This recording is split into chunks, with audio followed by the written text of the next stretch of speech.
Welcome to Peter and Ruffy's Saturday football show. Over the next 4 hours, we'll bring you the best of football across Great Britain with the emphasis on Scottish football and right across those 4 divisions, the Premiership, Championship, League One and League Two.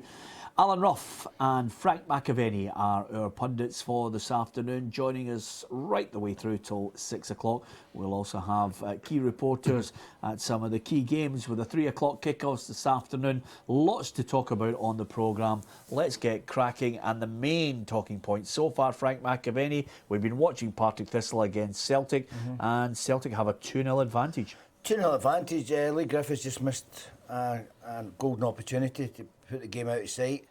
It's a bumpy pitch, but they look comfortable in what they're doing. They're having shots from all angles now, but yeah, they look comfortable. It's been a professional job, we can say that. Yeah, 35 goals, Ruffy. It's some going from Lee Griffiths. I think he's going to make the 40. Yeah, he is, and as Frank said there, he's had 2 or 3 chances again today. But like all good strikers, you take some, you miss some. At least he's in the position to take them. But he will be. He would have thought he could have done another couple of goals there today. Celtic haven't been tested at all. They've just went through the motions and ran out quite easy winners. Do you wish you'd tipped him in a bet for the 40, Ruffy? Yeah, it was never up, but I think he will. Well, I think he'll get more than that, And will that mean will he break the record? Will he break the Larsson record? Will he start being in the record books at Celtic? Well, I if think he scores over 40 goals a season, he certainly will be. He certainly will be in the records. But Charlie Nicholas got 52 goals in one season, but he'll be up there as one of the players who's managed to break a record or be part of a record alongside Brian McClare with league goals, which certainly I think he deserves tremendous credit for, Ruffy. But over and above that, he scored a goal.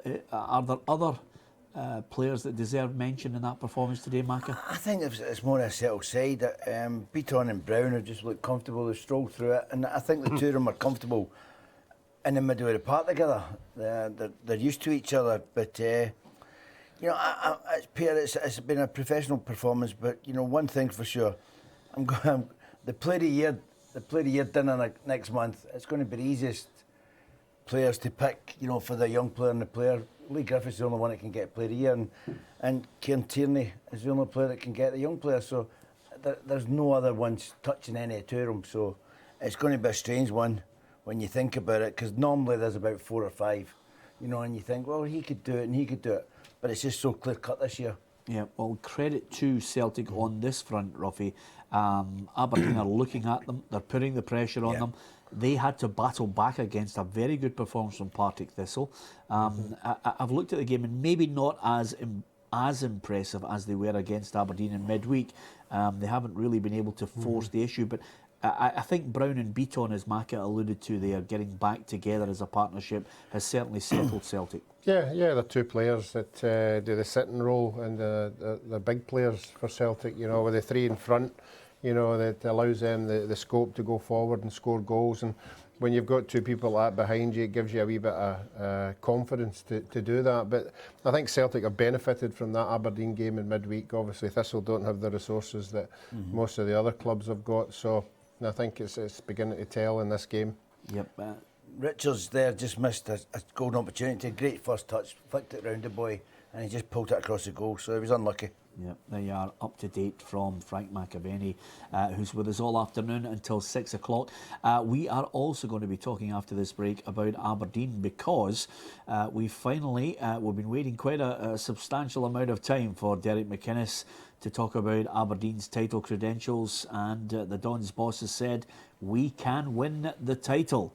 So Aberdeen will have to respond this afternoon, and we'll get the thoughts of Alan Ruff and Frank McAvenny, as well as our reporters out at the games across Scotland.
Welcome back to Peter and Ruffy's Saturday Football Show. Frank McAvenny, there's a penalty. A penalty, yeah. It was. Do you know what? Not one of the Thistle players put their hands up or raised any kind of shout for it. There was an arm round the player, Sviachenko. The boy set up my dummy and went the other way, and he put his arms around him. But even the player didn't claim for a penalty. He'd crossed the ball. But when you look at it in slow-mo, you can see it, he's had his arm around him. So he's been booked, which is the right decision. And that's 2-1 now. Last 6 minutes, it's going to be a bit nerve-wracking for the Celtic team, the back four, I would think. Ruffy, give us your view on it. Was it a penalty? Yeah, I think so. I think Lawless went round him on the right-hand side, and I don't know why he put his hands out to try and pull him back. There was no danger for where he was. The best he could do would be put the ball into the box, which he did do, and I think one of the Celtic players cleared it. So it was a clumsy act, and penalty. But again, it'll be Celtic will be saying if it stays this way, we had chances to win quite comfortably, but now they've put themselves under pressure for the last 5 minutes. We were just talking earlier, you know, Celtic were a different team up front anyway. Yeah. And they've got two up front. They're closing the wingers down, or the full-backs down, they're closing them down, they're pushing more up the park. And it seems a lot more comfortable with Celtic. I mean, I know it was a penalty, but that was from a set-piece situation when he's done a little bit of magic, but you can't put forwards. But I just think Celtic's a lot better team when you get two players up front and they close the defenders down and don't let them play out as easy as what they've been getting away. Well, suddenly, you know, from a position of looking very comfortable, Ruffy, suddenly now you maybe get Aberdeen players sitting in the lounge up at Pittodrie thinking this could be nervy. Suddenly, this game can take a twist. Yeah, of course it can. But I mean, as we said earlier, before Thistle had scored, Celtic are well in control here. They're creating all the chances. I think the only chance that Thistle were to get would if it be a free kick round about the box, possibly a corner in the last couple of minutes. But they've got to go up the other half of the park to do that. But when it's at 2-1, it's always doesn't matter who you're playing against. It's always a nervy time. Yep, absolutely. We will be bringing you the Aberdeen side for that match against Kilmarnock as well, and no doubt the Dons fans will be heading there in great numbers today with the belief that maybe the title is within their grasp. What do you think? At Peter and Ruffy on Twitter, also facebook.com/Peter and Ruffy, and you go on to peterandruffy.com, and of course give us your viewpoint as well throughout the afternoon all the way through until 6 o'clock. We're going to be concentrating on the key games in Premiership and the Championship as well. We're heading to Dens Park now, where Derek Clark is there to look at Dundee's game today against Hearts, Derek.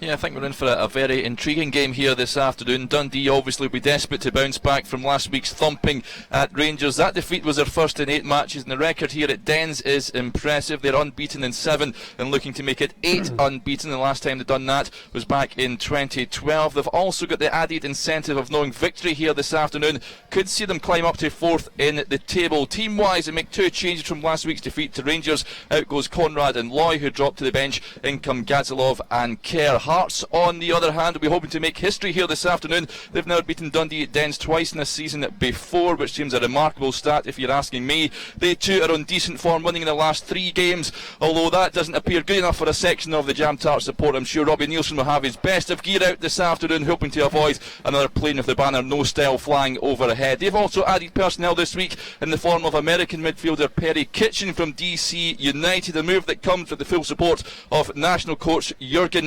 Klinsmann. So it'll be interesting to see if he can stand the heat of this Scottish game. He starts on the bench here this afternoon. They make 1 change for the side that beat Partick last week. In comes Jordan McGee for Rossi Branco. So really looking forward to this one. Dundee against Hearts. Yep, thanks very much to Derek Clark. You see what he did there, Ruffy? Just threw in a few things. Perry Kitchen, can he stand the heat of Dundee? If it's above 2 degrees up in Dundee, I'll be gobsmacked. You're right.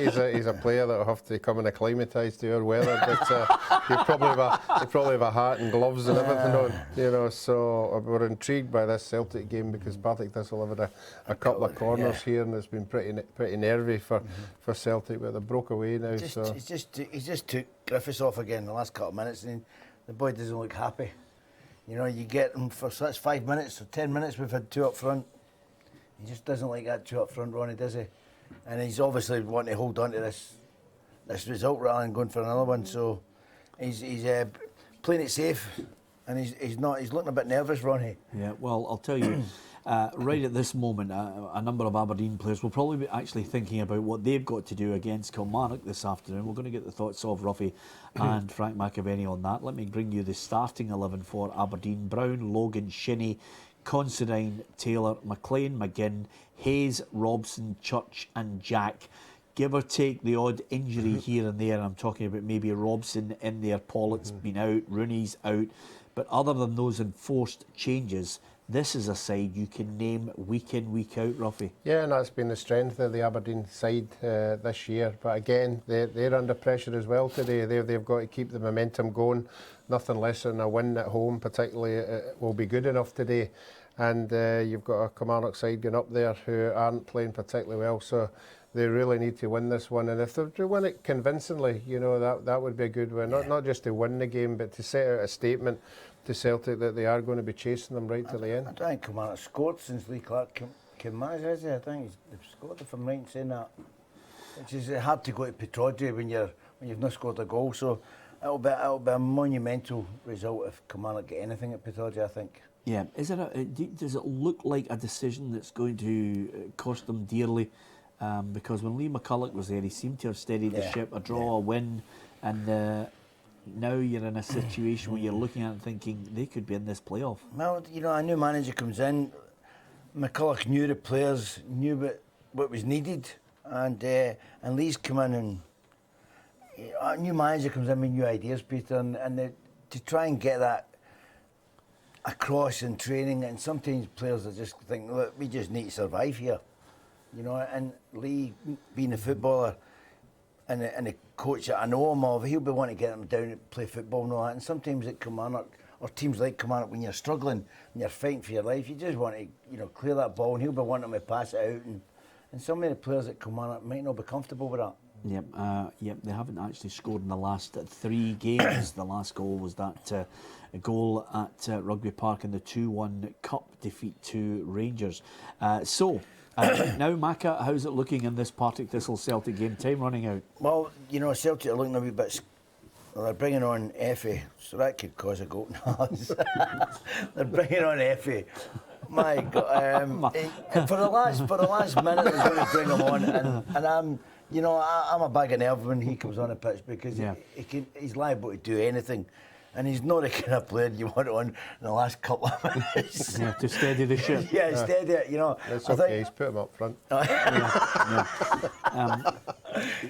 against him, but, well, he's, you know, he keeps dropping it. I love that, Macca. Nothing against you, just slaughtered him. I know, but he keeps making mistakes, and he's not...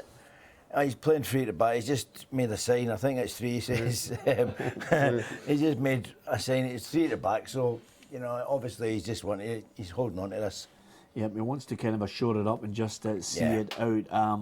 We've got fixtures for you to look forward to today. We're also going to talk about that crucial game last night at Fir Park, where Motherwell defeated Dundee United by 2-1. We'll take you through the fixtures shortly as well. But in the Championship, we are going to look forward to, in fact, that game is now finished, lads. Partick Thistle, Celtic 2-1. They've edged it. Ruffy, give us your thoughts overall. Yeah, I mean, if it's coming for the Celtic camp, it'll be 3 points. At this stage of the year, that's what all managers talk about. 3 points is the important thing. But he would have hoped it would be a better performance, maybe winning 2, 3, 4-0, which quite easily could have. They had chances. Griffiths had chances. 1-1. Beaton had chances as well. But they've won the game and they'll move on. Partick Thistle weren't really in the game until they got the penalty, and then they were just huffing and puffing. But Celtic will take the 3 points, and then they'll move on to watch to see how Aberdeen get on later on. Macca? Yeah, I agree with that. It's been a comfortable performance, really, apart from the last 10 minutes. They've looked comfortable, keeping the ball in the corner. That was the last touch when the boy Kazim tried to keep it in the corner. It's a comfortable win, Peter, to tell you the truth, apart from the last 10 minutes, which the nerves seem to be shot a little bit. And you put them under pressure, which is not nice to watch. When you're putting them under pressure, they panic a little bit. And that's not the Celtic that we know. They shouldn't be doing that. And unless they get 3 or 4 goals, they don't look that comfortable. So 2 goals is obviously not enough against Celtic at the moment. Yep, okay, let's go into the Championship. There's an interesting game in Paisley this afternoon, and our man Des McKeown is out there for St Mirren against Queen of the South.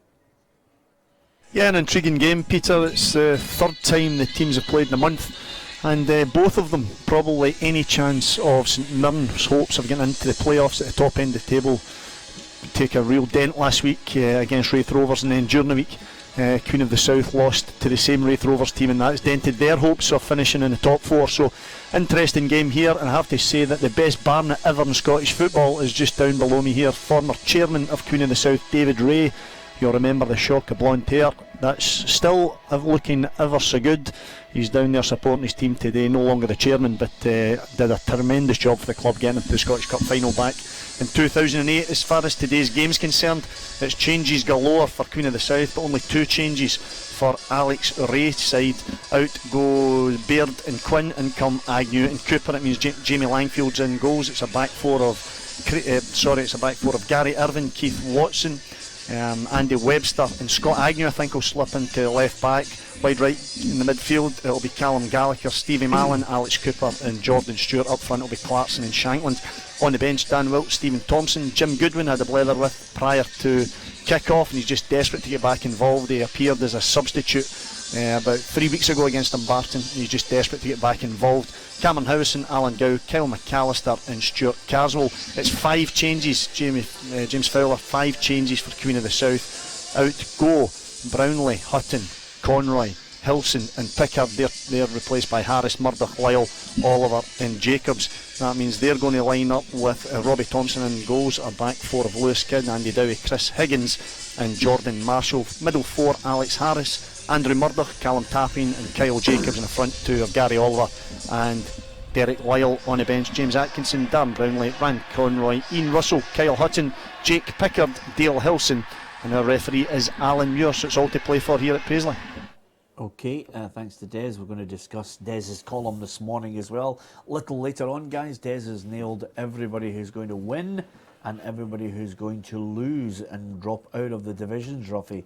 So there's a man, a pundit straight in there, giving us his thoughts on it with maybe 8 or 9 games to go across the divisions. Yeah, and I think Des was very bold in saying Clyde to win that division. I'm sure they'll be there or thereabouts, and I'm sure Barry would agree 100% with Des. But that was the one that I wasn't 100% sure of. The other ones, yeah, I would agree with Des. Yeah. So I'll just have to wait and see. I'm glad you picked that out, Ruffy, because when I was reading the piece, I thought to myself, there's only one that's screaming out that we can absolutely cane him on, Macca, and that was Clyde. He stuck his neck out. He's stuck his. Now don't worry about it. I've got a list here for us. As soon as a pundit gives us a bit of an opinion, we're all over it. So we'll be speaking. I was just wondering what Alan's going to say about Dundee United now. Well, we're going to just about to get to that, Mark, because obviously this could be the day that something is just about to come out of Ruffy's mouth that we haven't heard in such a long time. We're going to try and bring you as many of the teams as possible throughout the afternoon. But let's look at Alan Ruff now and say, Ruffy, Motherwell 2, Dundee United 1. Is it all over for Mixu Patalainen's side? No, it's not. I thought last night when I saw the first goal going in, I went, oh, here we go. But all credit to Motherwell. They fought well back and get 2 good goals. But no, I'm still hanging on. It's 8 points. I don't expect Kilmarnock to pick up anything today at Aberdeen. Still 27 points up for grabs. And I think obviously the crucial game will be when the 2 of them come up against each other. Yeah. I've said all along the split is the one that Dundee United's got to hang on to. I was looking at the fixture list, not as good as Gordon, obviously. It's a sort of a 2 home, 2 away. Both of them have got chances of winning these games, but I would say Dundee United will probably get an easier 4 games coming up before the split. So you think who done that for you? That was me. Yeah, I'll just give it. I know. Even I'm amazed that he's done any research whatsoever. I met Gordon this morning. He gave me it. But the point I was going to make to you, Ruffy, is you see Kilmarnock being able to win. Dundee United, I beg your pardon, being able to win the key game against Kilmarnock, and then you see that other shift of 3 wins that can take them into at least a playoff place. Yeah, they've got obviously after next week they've got a derby game at home. Yeah. which you would think could go either way. Yes, But yep. the home advantage, you know, they get St Johnstone away, Partick Thistle and Inverness, which you would look at these 4 games and you would, if you're really expecting to do something, you would expect to take points. Kilmarnock, they've got Aberdeen, Celtic. You wouldn't expect anything there at all. Partick Thistle, yeah, but it's away from home. Then you've got St Johnstone at home. So I don't think Kilmarnock are going to, in these 4 games, I don't think Kilmarnock are going to draw away for Dundee United. No. It's up to Dundee United to close the gap. I understand. I can see where you're coming from with Aberdeen and Celtic, but I can't see Dundee United winning. I mean, if they wouldn't be in this position if they could win all these games. You're right, and if they do continue to carry on in that position, they will be relegated. But I think with the cup games coming up, there'll be a wee bit of surgence there as well. But the bottom line is, Frank, they've got to win games. Yeah. You know, and to go to a derby and win that one would give you the onus to go on and pick up more points. And saying that, you lose it, you go into your shell again. So it's up to Dundee United. I just don't think Kilmarnock have got enough in them to draw away from them. Yeah, and the positives, I think, for Motherwell, I think we have to mention them. Micah, you know, I thought the defending for the second goal was poor that allowed Moult to get the eventual winner. But yet again, Mark McGee's side have popped up with the goods and now look as if they're not going to be involved in a playoff when you look at where they're going now. They're top 6 now. Well, that's what I mean, you've been shouting about him, you very confident in what he was doing, but he's not been getting results, but you can see little changes in the team. They've not been, you know, it's all about getting results at this time of the season, I think, for teams down there. But you can actually see there's a change in what Mark's trying to do from the last manager, so it seems to be working. And it was good that, you know, they don't get their heads down when they go a goal behind now and they can come back and that's a sign of people that are confident with players running about each other. So it's just a lot better than what Dundee United seem to be at the moment anyway, that's for sure. Well, it's 4 wins out of 5, Ruffy. Yeah, and again, they were on a wee bad spell as well. Everybody was beginning to doubt whether they would be able to change it round, but they have changed it round, and all credit to them. And it's still tight down there. There'll be lots of teams under pressure. Partick Thistle again never picked up in today. People round about them will pick up points today. They could be back in it again. I still think that the playoff place is going to be something that a lot of teams won't want to be anywhere near in the next 2 or 3 games. They want to be in that top 6. I don't think that any of them would want to be in the bottom split. Yep, I think Alan Archibald uttered the words this week. Anyone in the top 6 can maybe not think about relegation, but anybody in the bottom 6 will undoubtedly be thinking about being dragged into it, even the playoffs as well. Here's a look at the fixtures for the afternoon that you can look forward to, as well as Dundee against Harder Midlothian. We'll be keeping our eye across Aberdeen against Kilmarnock, and we'll also look at Inverness Cally Thistle against Hamilton Accies, because I mean that table, Ruffy, it just at this moment suggests that Inverness, last season they were looking at a Scottish Cup final, and of course the table revealed that they were, in the top 4 in Scotland. Yeah, but look at them now. Yeah, again, I have to give John Hughes a wee bit of credit. I was reading the papers this morning, 10 players out injured. 10 of these players, I think 8 of them would have been in the first team. So that is a difficult one to handle. That is really difficult. And most of these guys were in that cup-winning side last year. So the quicker he gets them back, the better. He's obviously lost players as well. But yeah, they'll be in the mix because they're not winning games today. But that game against Hamilton, if they were to win that, as we keep saying, 3 points is crucial at this time of the year. Yeah, and Hamilton, I'm sticking to my guns on this one, Maka. I think they're also in free fall. I'm now getting to the point where I can't separate Hamilton or Kilmarnock on this one. Well, it just depends on the Lee Clark factor, whether he gets them playing the way he wants and gets them convinced. And I mean, the players have got to believe in what he's doing. So, and if that doesn't happen soon, then there could be in big trouble. I think, to be fair to Hamilton, I think they've been all right. They've been doing all right. They've just not been getting the results. They've been scraping games, and I think they're playing quite attractive football. Really, just not getting the results for it. I think they're playing better than what Kilmarnock are playing. So If anyone, I would suggest that Hamilton will come out on top of Kilmarnock. Yeah, I've got Hamilton in that playoff place, Ruffy. I'm going to stick to my guns on that one. I didn't call Dundee United. I thought it was going to be Partick Thistle, but I look at the two sides and I think maybe, that Killie might have something.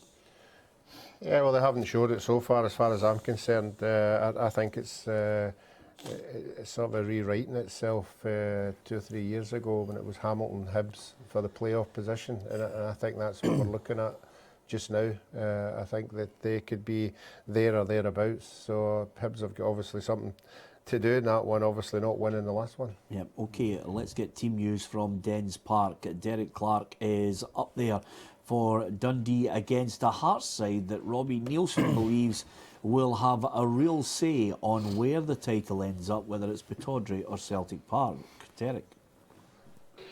Yeah, 2 changes Paul Hartley makes from the side that were thumped 4-0 at Ibrox last week. So in comes Gadzalov and Kerr in their place for Loy and Conrad. So they line up, it looks like a 4-4-2 formation. Bain in goals, back 4 of McGinn, Gadzalov, O'Dea and Holtz, a midfield of Ross, McGowan, Harkins and Kerr, with Stewart supporting Hemmings up top. On the bench for the Dark Blues this afternoon, David Mitchell is a sub-goalie. Then they go with Thomas Conrad, Darryl Meggett, Nicky Lowe, Rory Loy, Arturo Juan Perez, Reverte and Craig Whiten. One change meanwhile for Hearts from the side that beat Partick 1-0 last week. So in comes Jordan McGee for Rossi Branco. So they line up in what looks like a 4-2-3-1 formation. Alexander's in goals, back 4 of Smith, Ozturk, Suter and McGee. Cowie and Guabin holding, with Nicholson, June and Walker supporting Wanma up top. On the bench for the Jambos this afternoon, Hamilton is a sub goalie. Then they go with Augustine, Ballardo, Oshaniwa, Riley, Kitchen and Dowda. The referee for this one, Willie Collum. What do you make of Robbie Nielsen's comments, Ruffy? Hearts might not win the title, but they'll have a say in who's going to win it. Yeah, I think we actually said it before he came out and said it. He's got Celtic twice, he's got Aberdeen twice. That's an awful lot of points, to a team that on their day can take points off both sides. So they have got something to say about this, and he deep down will maybe believe that he can catch Aberdeen. I know there's a wee bit of a gap, but he'll be telling his players, that you win some of these games, you've got to believe that you can. But he's perfectly correct. I do think that Hearts are good enough to take points off both of them. Maka? Well, yeah, you've got to believe it. Hearts, I mean, they came up last year, they romped it, the championship, and they come up, and it was just like a breath of fresh air, really. And they've just continued. They went in a bit of a dip, and they didn't get a few points in certain games that you would have thought they would win. But you've got to give credit where it's due, and I think they're playing really well. I don't think they'll catch Aberdeen. I think but playing Celtic and Aberdeen twice, I think there's points to be won and lost there. Yep. There's one match just finished in the Barclays Premier League, and it's a good point for Norwich against Manchester City. 0-0. Manchester City are not going to win the league, Ruffy. I think it's fair to say that Norwich, that point there, now we're getting to the nitty-gritty. A point here or there could be the difference between staying up and going out of that division. Yeah, particularly in that division. I think it's a track record that when you're down the bottom of that league, it's the last game of the season stuff. Every year, you're looking at the fixtures, you're looking at who you've got, and it's so tight that it will be decided in the last day, as I possibly in the top of the division as well, because everybody underneath Leicester just seem to be throwing points away all over the place. So Leicester will believe that the gap that they've got, they'll be able to hold on to. Yep, I think everybody now, I mean, the general feeling, I think, from Claudio Ranieri is that Leicester are everybody's second team now. If you're a fan of everybody, but then you want Leicester to win it. I think they're everyone's team now, especially, down there. It's, as I said to you for many weeks, it's a breath of fresh air what they've done this year. And people are now saying, no matter what they've done, they've won and all that kind of stuff down there. But let me tell you that the Leicester players will not be thinking like that. They'll be wanting to win it now because they're so close. And they've got Newcastle, who we don't know what we're going to get with Newcastle Monday. I mean, Stephen Clarn's out the door now, and I thought, to be honest, talking about Newcastle, I thought it was ridiculous what Newcastle done to him.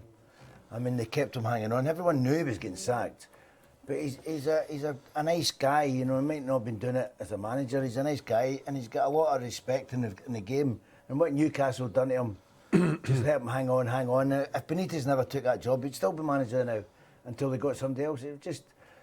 I just thought it was not the right thing to do with it. You know, a bit of respect for the guy. Yeah, in short supply at Newcastle as a club, Ruffy, to be honest with you. Yeah. It's a club with a great set of fans and a board that you would think, with the money they have available, should be up in the at least the higher end of the Barclays Premier League. But boy, there's a real displeasure and a real gap between what Mike Ashley wants for that club and what the fans want. Yeah, and the cruel situation of the whole thing, it's the fans. You know, I'm not down in Newcastle a lot, you know, but the fans seem to be the main thing that everybody talks about. They want success. They want success more than anything else, but the owner, for whatever reason, with all the money he's got behind him, just can't get the right people in there to get it, you know. And it must be, as a Newcastle supporter, turning up there week in, week out, and with no success at all. You wonder why they hang on in there, you know, because every year is protest after protest, and you better get it right sometime. Yeah, okay. Coming up in the next part of the programme, we are going to talk League Cup final. We are also going to discuss Rangers' good win over Morton last night, taking it game by game with that Scottish Cup semi-final still on the horizon, and everybody cranking it up and talking about it. We're going to get Macca's thoughts on Rangers against Celtic, and we will also discuss Gordon Strachan's Scotland squad, because Lee Wallace scored a cracker of a goal for Rangers last night, maybe just emphasising that he should be considered by Gordon Strachan in the future. So many things to talk about, and of course the big kick-off at 3 o'clock on the way.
Welcome back to Peter and Ruffy's Saturday Football Show. Alan Ruff and Frank McAvenny are with me. Peter Martin here in the studio.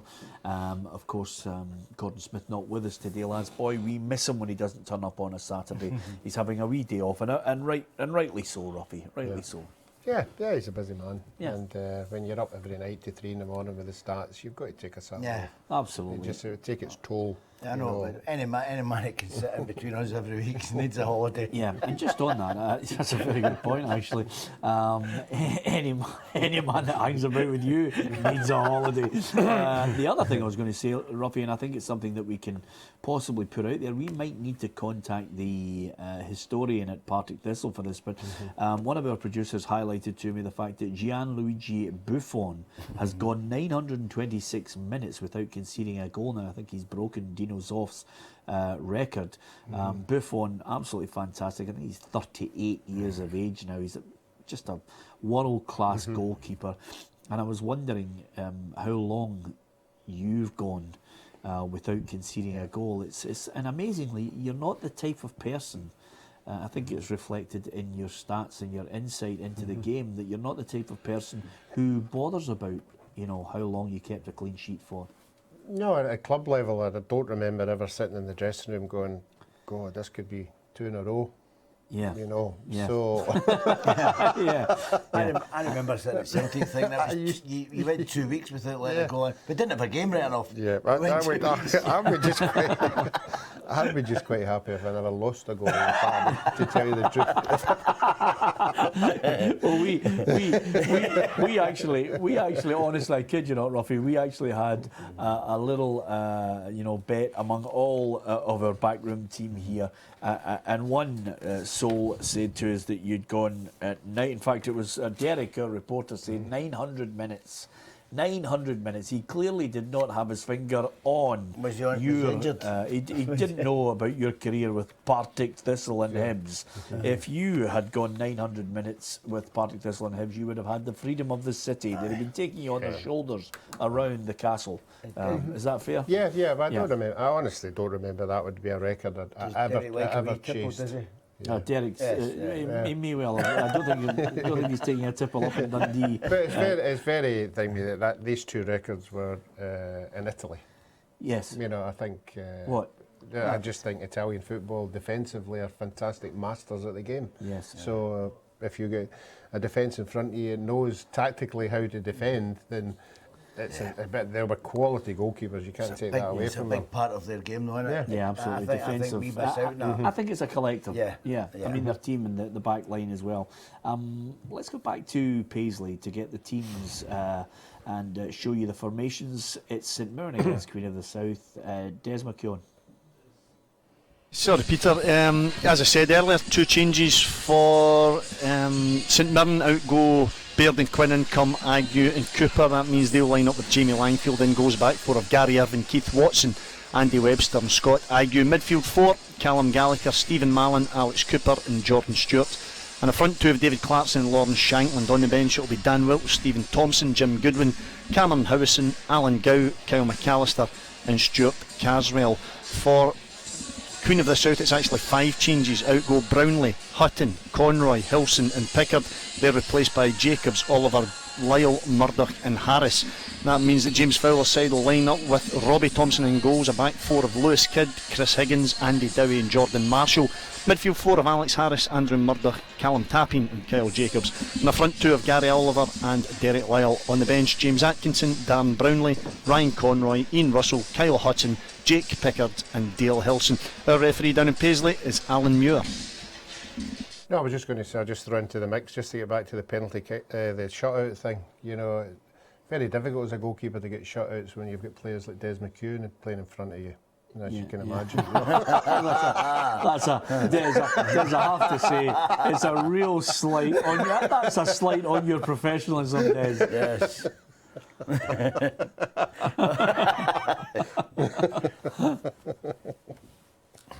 Right-footed volley from 20 yards past a man who had played in 3 World Cups.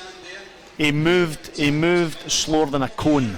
Honestly, he didn't even move for it. Who were you playing So with my defensive skills might be questionable, but my right-footed volleys against Alan Rough, against Ayr United, Fort Queen and South, terrific. Yeah. Well, that's a fair point, Macca. That's a very 20 good yards? 20 yards. Absolutely. He was good at 5 yards, but 20 you couldn't see him. That was a gimme. I was just about to say to you, I have to actually leap to your defence here, Ruffy. Just ask John Toshak. Ruffy making a wonderful save at Anfield. It's still on YouTube if you haven't yet seen it. You never actually told me how many clean sheets I got for Scotland. How many do you think?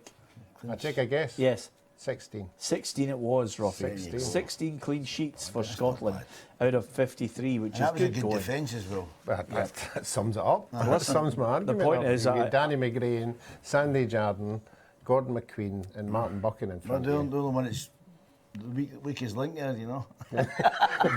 Yeah, absolutely. Just a minor technicality, but I have to say, absolutely top drawer keeper. And just in case you're not aware of it, you know, you look at Ruffy and think, I wonder what he did for a living. If you're a younger person, believe me, he was a top international top drawer. goalkeeper, and of course played for Partick Thistle and Hibs with distinction as well. As Bertie Auld told us on our Legends programme, Ruffy was guaranteeing us an extra 10 points that kept us in the division. That's how highly he rated him. I'm going to bring you the teams from Aberdeen against Kilmarnock coming up. We're going to talk Rangers. Mark Warburton again just guiding that side through a 3-1 win against Morton. Rangers 15 points clear at the top of the championship. We're going to have a chat with Des McKeown about that, and we're going to get the predictions ahead of the kick-off.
Welcome back to Peter and Ruffy's Saturday Football Show. Every Saturday afternoon, 2 o'clock until 6 on STV Edinburgh, STV Glasgow. Tell your friends, join us, interact with us on social media at Peter and Ruffy on Twitter, facebook.com/Peter and Ruffy, and also on peterandruffy.com as well. Aberdeen against Kilmarnock this afternoon. The Dons players know what they have to do.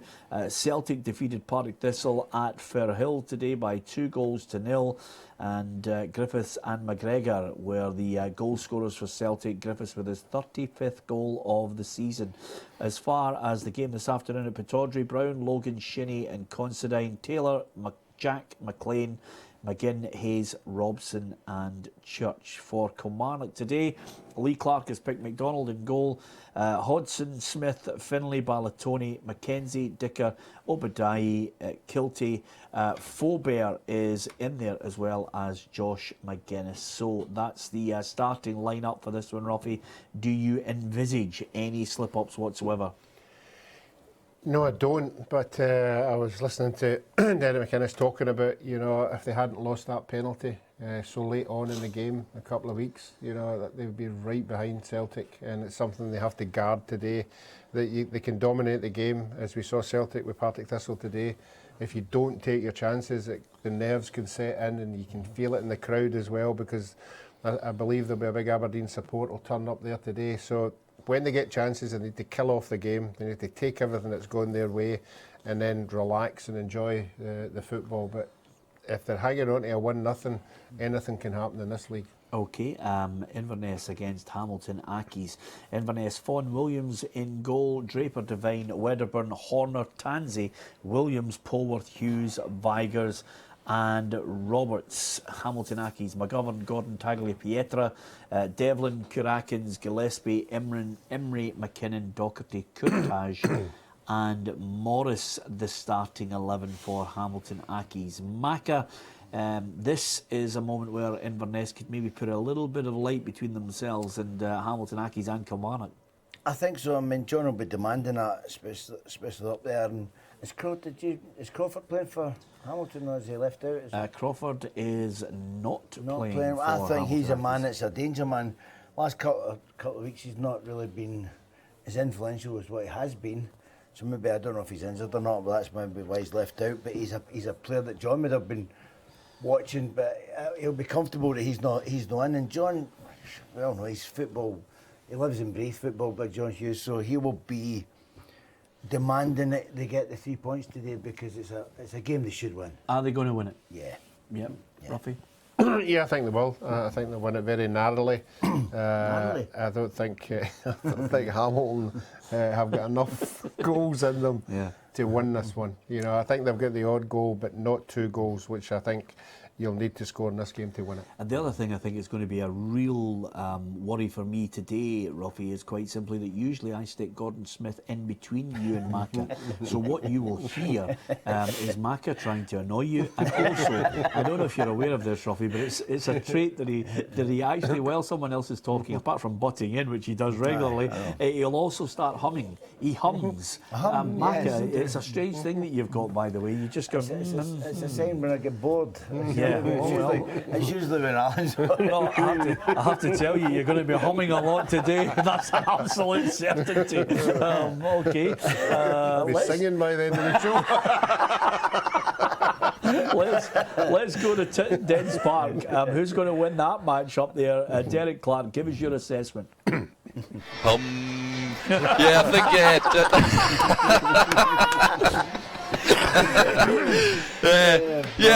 I'm going to risk getting a scale from my backside in this one. I think it's good. I can't pick a winner in this one. I think it's going to be a 1-1 draw here. Well, there's an interesting one. Okay, that's how it looks in the Premiership today. Incidentally, if you just joined us, it was Partick Thistle 0, Celtic 2. In the early kick-off. A penalty. Partick Thistle 1, Welsh's penalty late on. My apologies, and thankfully our producer's right on it. First penalty in, 68 games? Yeah, for Partick Thistle. Yeah. Wow. It didn't have... See the stats come rolling up, whether he's not here. But you've left me absolutely and utterly in shock, Ruffy. And hopefully in 3 games they'll get into the box. Yeah. Now, you are going to be in big trouble if you ever get out in the West End, which won't be happening too soon. But No. yeah, my apologies. Welsh scored the penalty late on, which made it slightly nervy for Celtic in that game, but they got the points in the end. Aberdeen now with it all to do. What about the Championship? Let's look at those other crucial games. Of course, Dumbarton against Falkirk, Ruffy. This again with the League Cup final that we're going to be talking about in the show. This is a chance for Falkirk to put another gap, an increased gap between themselves and Hibs. Yeah, but I think Peter Houston will go into this one quite nervously. Yeah. You know, I think Hibs were on a fantastic run, challenging Rangers, and they went to Dumbarton, and Dumbarton beat them 3-2. So Dumbarton have been known to up their game when a big team comes visiting. I think they did it with Rangers as well. So Falkirk will have to go there and set about their business properly, and I would think they would have to score early to win that one. Obviously, I don't want to keep repeating myself every week. Any goal scorer at Falkirk but John Baird would do to win that game. Yeah. Let's see how it goes. Well, let's see how it's looking. I think we've got the John Bairdometer with the latest on the goals from John Baird, because I had him down for 25 goals for the season. And there you have it, Ruffy, 17. Maka, I think the games are running out. I think It's a goal a game. I think It's a goal a game. He's got 8 games left. yeah. Could he do it? Yeah, I think he can do it. I think, you know what, I've got a feeling Falkirk will go down there full of confidence and knowing that they can put a distance between themselves and Hibs. You know, they could be 8 points clear if they win their games. Yeah. You know, and I think, you know, I think they'll go down. I've always thought Dumbarton's a hard place to go and play football at that stadium, but they make it hard for you. But, you know, I've just got a little feeling that Falkirk will go down there and I think they'll win comfortably today. Yeah, Ruffy. No, I think it'll be tight. I think Dumbarton have got their backs up with the win against Hibs. So you'll have the team motivated and psyched up with this one. And I think they'll make it hard for Falkirk, but it depends if Falkirk could go ahead and try and dominate the game. Yep, okay, let's go to Paisley, to New St Mirren Park. Des, who's going to win that game for you? We've just kicked off, Peter, and I think the home side are going to win. I'm not going to say it too loud because some Queen of South fans just in front of me here and they might slaughter me. But I think it's an interesting, we're talking about statistics, no draws in 10 for Queen of the South. And the 3 games between the sides this season have resulted in both sides not scoring in the games. It's been 2-0 to St Mirren, 1-0 to St Mirren, 1-0 to Queens. So I don't think there's going to be too much in it, and I can see a 1-0 St Mirren. Yeah, it's always dangerous sometimes if you're at a game, Ruffy, and you mention either goals against your nearest challengers or the fact that you think one team's going to win and you've got fans in front of you, Ruffy. Do you remember Dundee when we were almost, actually texting most of our loved ones to say we weren't going to make it back home? But I'll tell you, Jamie Walker has a great chance for Hearts there, and he's just had a chance to put the ball in the back of the net. He just screwed the shot wide. That was an opening chance there for Hearts up at Dens Park. And if Derek Clark gets excited about any Hearts goals, he'll know all about it, Ruffy. Do you remember that day? Yes, Berwick have just went 1-0 up against Stirling Albion. But I think Hearts will win that one today. Yeah. I don't think Dundee will recover from the beating from Rangers the other week there. I see he's shifted the side a wee bit as well. He's left a couple of his attackers out, went for a more solid performance. But I still think Hearts have got the bit between their teeth, and I think they'll just edge that one. Yeah. It's a strange one. It's a strange one, but I think Paul Hartley's going to see the character of his team today. After coming back from let's be honest, they get well and truly battered at Ibrox. So he'll see the character of his team and he'll know who he's going to keep next year. Talking about the character of their team, what about Rangers, Ruffy? 3-1 win. I was impressed with them last night when coming back from a goal down. Denny Johnson had put Morton ahead, but yet again Kenny Miller pops up with a nice header, a wonderful second goal, and then of course Lee Wallace, as if to highlight 3 goals, 3 games for the left back. Yeah, it's one of the reasons why Kenny Miller was obviously given another year or so in the contract. To have a player like that in the sidelines when your main striker is out injured and the other boy's not scoring, to have the ability to bring somebody like that in when you know he can score goals, and that's what he's did. And it's a big change for Rangers, you know, because if Morton had went 1-0 up maybe 2 years ago, Rangers might have struggled to come back from that. But it just shows you how well that they're actually playing just now, and their confidence is high, and they'll be, whether they like it or not, they'll be really trying to keep the momentum up until the Celtic game comes along. Yeah, Henderson's scoring that goal for Berwick Rangers against Stirling Albion. 24 seconds. Always good when your manager says to you, come on lads, get out there, let's keep it tight in the first 10-15 minutes, and you lose a goal after 24 seconds, Macca. Yeah. Aye, well, it's one of them. It's read the script right out the window then. It's also a shocker as well when you go 1-up and then you lose one in 20 seconds, like Forfar. Yeah, absolutely. Forfar 2 minutes gone, 2 goals. That could be a Forfar good one. against, well, getting goals in right away. Forfar against Cowdenbeath 1-0 and then 1-1. Andy Ryan getting the goal for Forfar there, and Cowdenbeath have equalised as well. So there's been an early change at St Mirren Park. Something's happened there. Des McKeown. It's a change for Queen of the South. Jordan Marshall, young left back of Queen of the South, only 3 minutes gone. He's pulled his hamstring and he's just been replaced by Darren Brownlee. So a quick shuffle of the pack for James Fowler, but not one he would have wanted certainly in the game. So Marshall off and Brownlee on. Yep, okay. Listen, this afternoon also, we're going to keep our eye on interesting quarter-final cup ties in the Junior Cup, because we brought you the draw on Peter and Ruffy's football show. So we're certainly going to be looking at some of the tasty ones. Of course, Ruffy, we had Alan Mahood in the studios on Wednesday night talking about Kilwinning Rangers and their efforts to try and win the Junior Cup.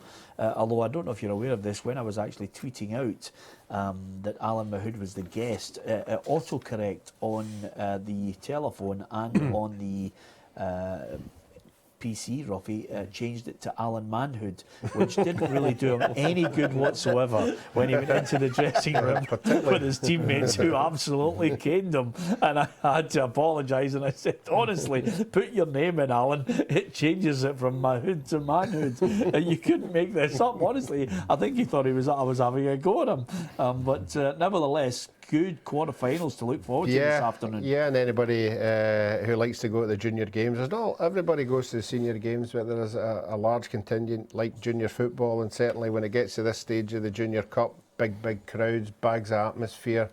And I know I was talking to somebody this morning that they think there'll be so many people going to these games that there's going to be a police presence in every game there. Not because they think something's going to happen. Well, but, why are they there then? No, because it's going to be large crowds. Okay. No, there used to be 500, 600. You're expecting. I would say these 4 games that are on today will command bigger crowds in our lower divisions today because of the scale of the importance of every game that's getting played. Yeah, and of the games there, which one would you pick that you would like to attend if you weren't working here today? I would like to go with a policeman along to the Hurlford Auchinleck game and have 2 beside me. Yeah. No, I think that game with the rivalry between the 2 sides. I hope it's not that case, but it'll be a fierce game, and a big. There'll be 2,000 there easily, and let's hope it goes okay. Yeah, 1,000 policemen. Yeah, absolutely. Let's hope. Of course, there's a wee edge to it as well. You want an edge to a game. And I can tell you, Ross McCormack has scored for Fulham. Always good to see a Scottish player scoring in the leagues down in England. Fulham 1-up on Bristol City. Ross McCormack, who's been a goal scorer of some note over a long period of time down south as well, Macca, like Jordan Rhodes. Neither of them in the Scotland squad. I don't understand Tony it. Watt's in there, and I'll tell you, we've been speaking to a number of people who are gobsmacked that Lee Wallace isn't in that Scotland squad. I have sympathy, not sympathy, but I totally and utterly understand Gordon Strachan and his team selections. If you have a look, here's the team selections for the games against Czech Republic and Denmark. Here's Czech Republic first of all. Automatically, when you look at that, you can see the experienced players are there. Kevin McDonald's in from Burnley. Kenny McLean gets his call up. It's great to have Robert Snodgrass back. Yes. But Tony Watt was the selection that was screaming out at everyone, Macca. Well, do you know what? Out of the 3 of them, I mean, Naismith's not getting a game at the moment, is he? Is it not as much as what he's... No, he's not getting a regular game. He's not getting a regular game. So Tony Watt's playing and scoring goals. So out of the 3 of them, you'd say, look, give him a chance. But as you said, Jordan Rhodes isn't in the squad, and Ross McCormick, two good players. Now, I just don't understand why they're not getting a chance. You know, Gordon says the other day, I know you say it's a good spot, you've got to pick players, but he says, I know what Jordan can do and I know what Ross can do. Well, no, you don't, because you've not played them. Yeah. You know they can do it for their club, but you've not played them at international level, and it's a big step up, Peter. I mean, Rafael Tejana, it's a massive step up for the club to international. And a lot of players can't do that step up. You know, I don't think he thinks Lee Griffiths can do it, and Lee's scoring all the goals. So I don't think Gordon believes that he can do it. Well, I think any day boys would score more goals than Stephen Fletcher. No disrespect to Stephen, but he's not exactly an out-and-out goal scorer. And Scotland are crying out for goals. I mean, it's time now that you've got to take... You can't rely on the old boys. You've got to take a chance, Peter. And I think Jordan Rhodes, Ross McCormick, Lee Griffiths, people like that deserve... The people that are scoring week in, week out, they deserve a chance. Yeah, OK. We're going to talk more about that, Micah. I'm just going to quickly digress. Dick Campbell is the new manager of Arbroath, and they are a goal up on East Stirlingshire, so good start for Dick. Also, East Fife are 2-0 up on Annan Athletic, which I think is a surprise result, but maybe no surprise to Des McKeown, Ruffy, because Des has picked in his morning column. I was reading it with great interest this morning, and he's mentioned that he thinks Clyde will win that division. Yeah, I think they would have to go on a decent run, which they're very, very capable of doing. And it's going to be a difficult one. You know, they haven't been able to go on a wee sort of a run. But it was interesting. I saw a couple of players that he had there. I know he went for experience, but I didn't know he had the big boy McLaughlin there at centre-half. And he's got bags of experience. So, you know, big boy Matt McLaughlin, he was been at a lot of clubs. Big boy. St Mirren's at Rough, is that the one? I think he may have played with Hamilton. Yeah, he was and Ackley's, yeah. But no, he's got a lot of experience there.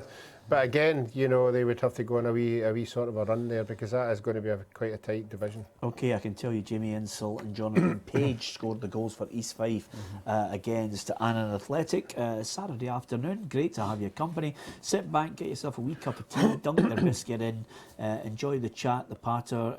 Occasionally we'll have an argument with each other, and then we'll get updates from all the key games across the Scottish divisions and the Barclays Premier League today as well, where it's finished Norwich 0, Manchester City 0. Now, with that in mind, here's the game against Denmark, the team that Gordon Strachan has selected there. Liam Cooper from Leeds United. I don't know a lot about him, but he's a tall player and certainly comes into Gordon Strachan's thoughts, along with obviously the return of Charlie Mulgrew. But Kieran Tierney is the name that screams out from the back line, and over and above that, Maka, I'm looking at the front line as well, and not forgetting Jamie Murphy, but Lee Griffiths is in there in the forwards position. I think Chris Martin deserves a chance as well, so yeah. he's got him in, but I'm baffled. I mean, I'm totally baffled with Stephen Fletcher, because he's not, and it's not this. He was a good player, but he's off form. And when you're off form, well, with all due respect, Maka, he may have been off form at Sunderland, but right now at Marseille, they want to extend his contract. Yeah. You know, but I mean, sometimes prolific scorer, though, Peter. Well, there is that, but that's a different point. If he's not a prolific goal scorer, which I think we accept, and he's certainly not got a fantastic strike rate at international level, maybe that's where Gordon is starting to change his system to maybe bring in, you know, the trickery of Tony Watt. Well, yeah, Tony's direct and he'll get the ball. And he's not, you know, I'm a believer in Tony Watt, because I didn't think he should have left Celtic. I thought Lenny should have given him more time. It was his attitude and all that. But you know, we've all got attitude when we're younger. Yeah. And I think, I think he could have. I think Lenny could have done a wee bit more for him. You know, no disrespect to Lenny. I told him that, but because I thought it was different for what Celtic, and it would be a great player at the moment if he was still at Celtic. It would be outstanding, and you know, and people mature. And I've just got a lot of confidence. I would like to see him play for Scotland. He's direct and he's causes problems. Yeah, I think possibly his lifestyle away from football was probably judged too quickly. Yeah. You know, I think they like all people who get that tagged with that sort of a reputation, need somebody to put an arm around him. Lee Griffiths is a perfect example, Yeah.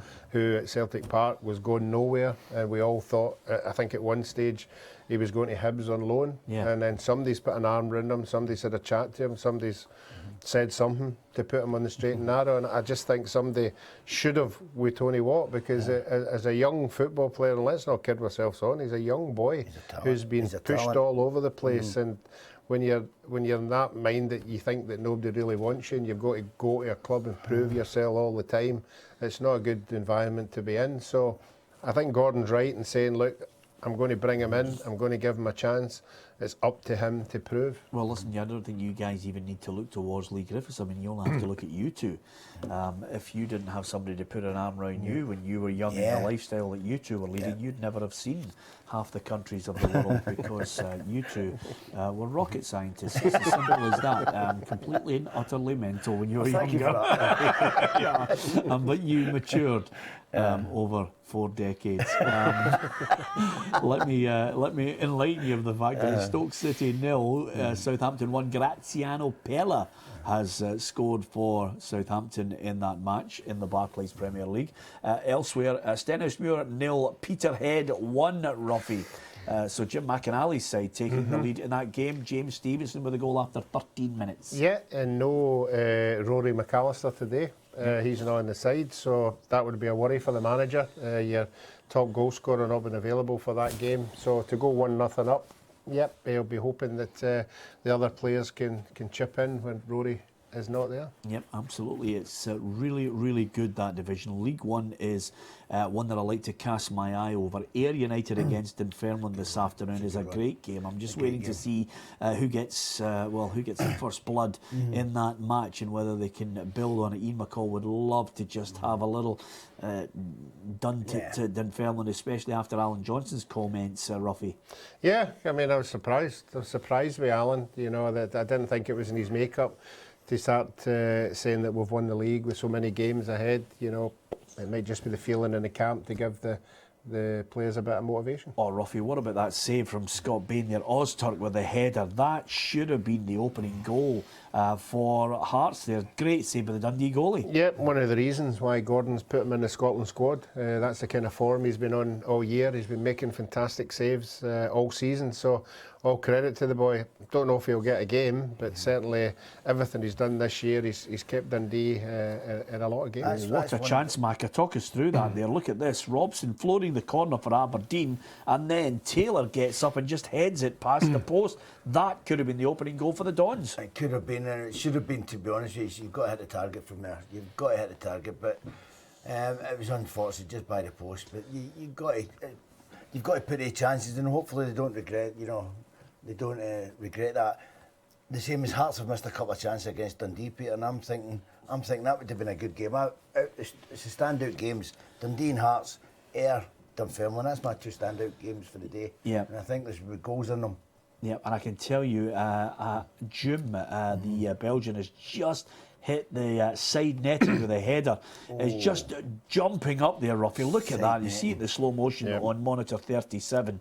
What a chance that was there for Hearts to get the goal. Yeah, I thought he was going to put that on target again, but again, Dundee backs to the wall, and they have been on the end of a few bad beatings, and I think if Hearts were to get a goal in this one, they would go and win quite easily. Yeah, okay, our treble today, and again, it's a great chance for you to avoid anything that we suggest as far as a treble's concerned, because we have got an unbelievable record as far as just putting those little bets on that we think will give us a really good Saturday night. We're now something like 2-40, 2 wins out of 40, which is absolutely sensational, to be honest with you. We've picked Aberdeen, St Mirren and Airdrie. Macca, you just thought Aberdeen were the bankers. Oh, they're on form at the moment, and they're the ones that's pushing. They can't afford to slip up against teams at home like Kilmarnock. So it's just a. Since it's my first time putting a bet on with you guys, I just thought I'd go for a banker, and Aberdeen should be should be that banker. Yeah, absolutely. We always say do everything in moderation Yes. and responsibly as well. Montrose 0, Queen's Park 1. Woods with the goal for Gus's side, Ruffy. Yeah, the Queen's Park need to get back on the rails again. They haven't been playing or getting results in the last 2 or 3 weeks, but they're still in the mix. And again, he'll be hoping that the play-off would be their target from now till the end of the season. Yeah, here's a look at the latest scores for you across all the divisions, just to keep you right up to date. And again, Macca and Ruffy will tell you that the game last night, it was Motherwell 2, Dundee United 1. Earlier on, it was Partick Thistle 1, Celtic 2. And as you can see there, still waiting on that opening goal, Ruffy, in the Premiership here in Scotland. Yeah, but we said the games were going to be tight. Well, we didn't say the Aberdeen game was going to be tight, but I think the other two will be tight. The odd goal will probably win these games, but I think we're just sitting here waiting on Aberdeen scoring that first goal. Yep, and just to show that everyone is human, Lionel Messi has missed a penalty for Barcelona. He's now missed 4 out of 8 penalties this season. So, Just a question. Does that count as a miss when he put it to Suarez? Yes. that's a good point, actually. Would win it? That's a good point, What's Macca. Gordon's number? What was Gordon's number? Yeah, the other thing I was going to say is the ball ends up in the back of the net. Who cares? I know, And but when you look at his goal rate, would that be down as a miss for Messi? Probably would. That's a good point. it's a good That's point, a very Macca. good It's a point. There good you point. go. Not something Not that just we're a going pretty to, face. not something that we're going to. No. If you had the answer, you would be. Yeah, exactly. Not something I'm going to dwell on. No. Just another thing I was going to get your thoughts on, lads. We didn't touch on it there. If and you might want to disagree with me, Clyde 1, Elgin 0, Marsh has scored for Barry Ferguson's side.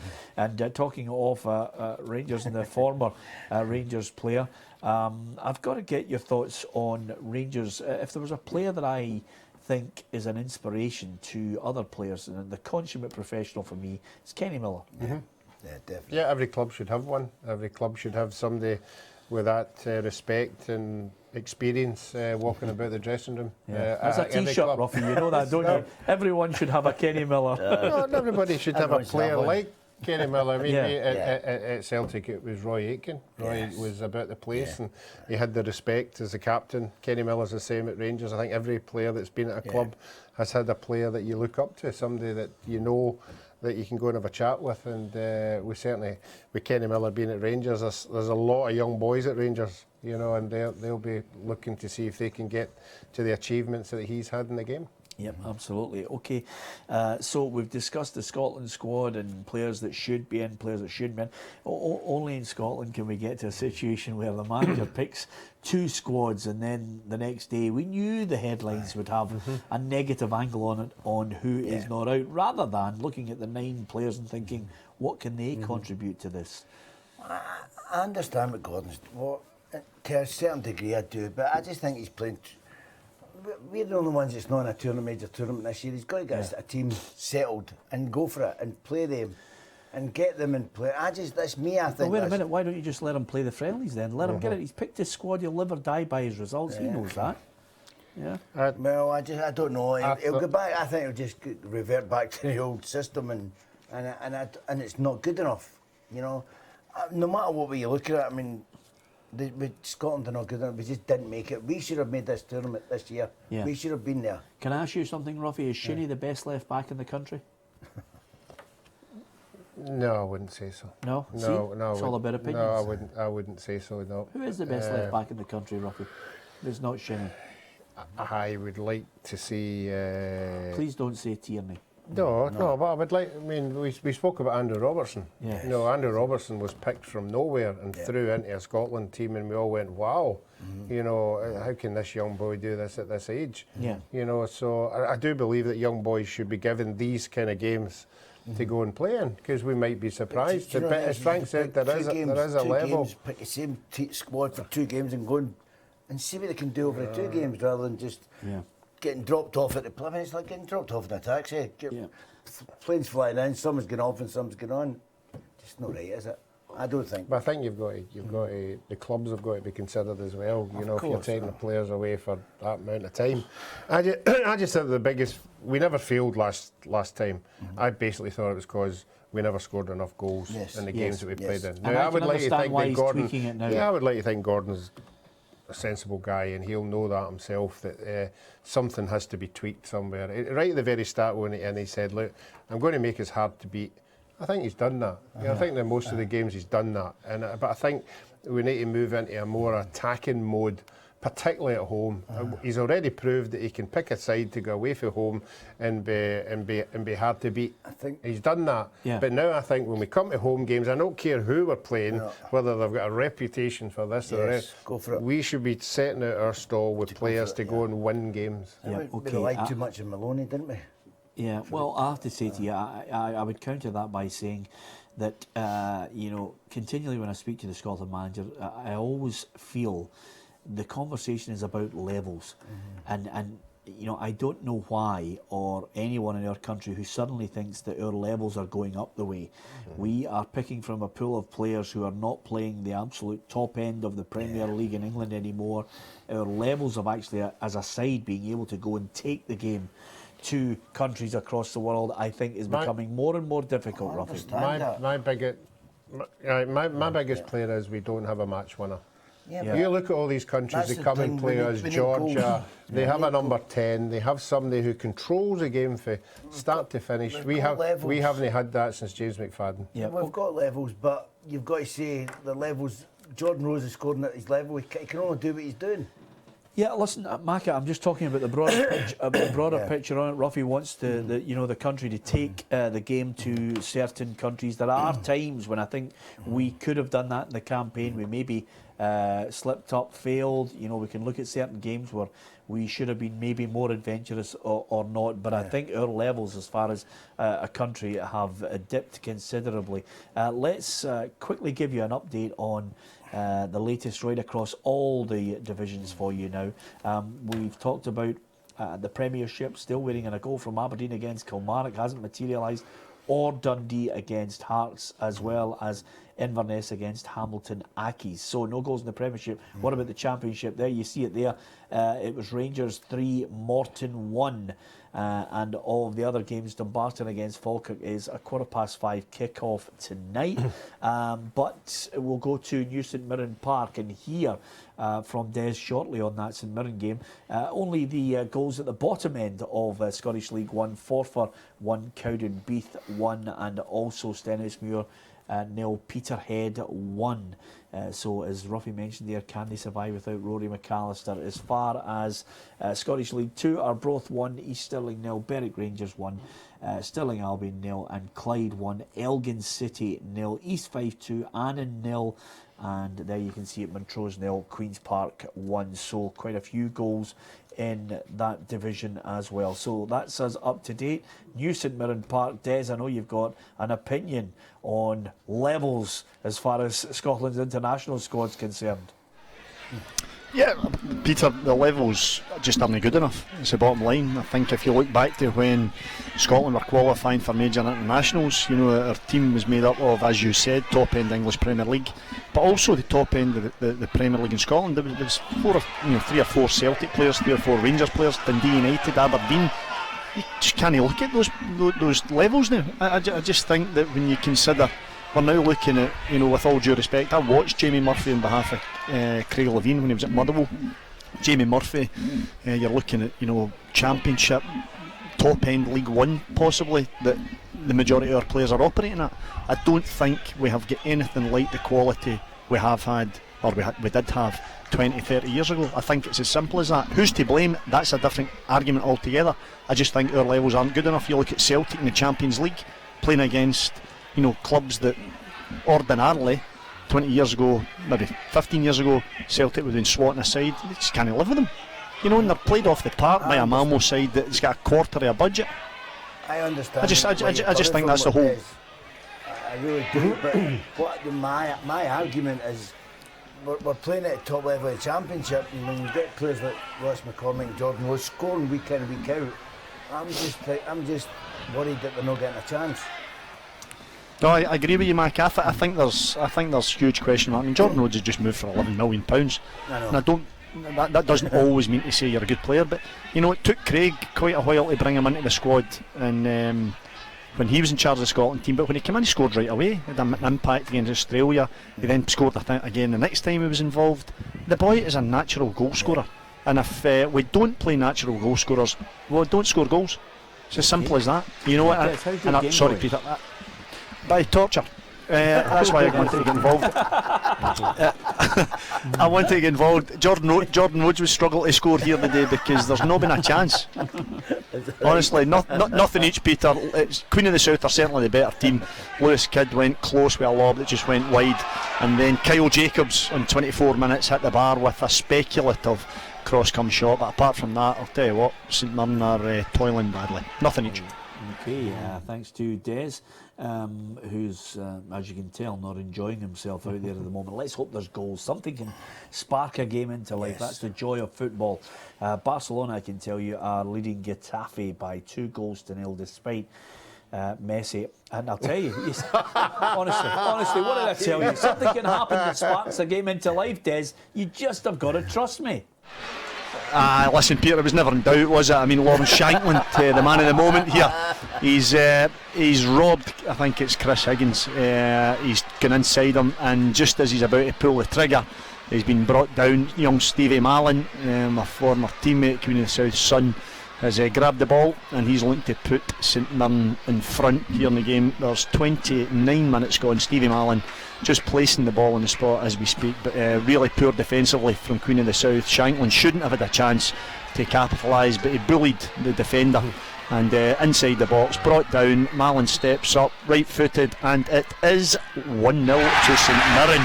Driven penalty gave Robbie Thompson absolutely no chance. St Mirren's top goal scorer adds to the collection. 1-0 St Mirren. Yeah, there he is. Now he's happy. One of the finest games this afternoon there for Des to enjoy. St Mirren leading by 1-0. You heard it here. That's how the football world and the game can change instantly. So, St Mirren leading by 1-0. Ruffy, in light of, and it has implications for football in this country, and certainly everybody's jumped on the knee-jerk reaction of Maria Sharapova and the case of the substance meldonium that was found in her sample. So quite simply now, you know, we've been asking if there are enough tests in Scottish football. I looked at the comparisons between what was going on in England to what we are doing up here, and I think the only thing I can sum it up by saying is it's embarrassing when you consider the tests that have been made down south, 580 in competitive games, and then 1,003 out of competition.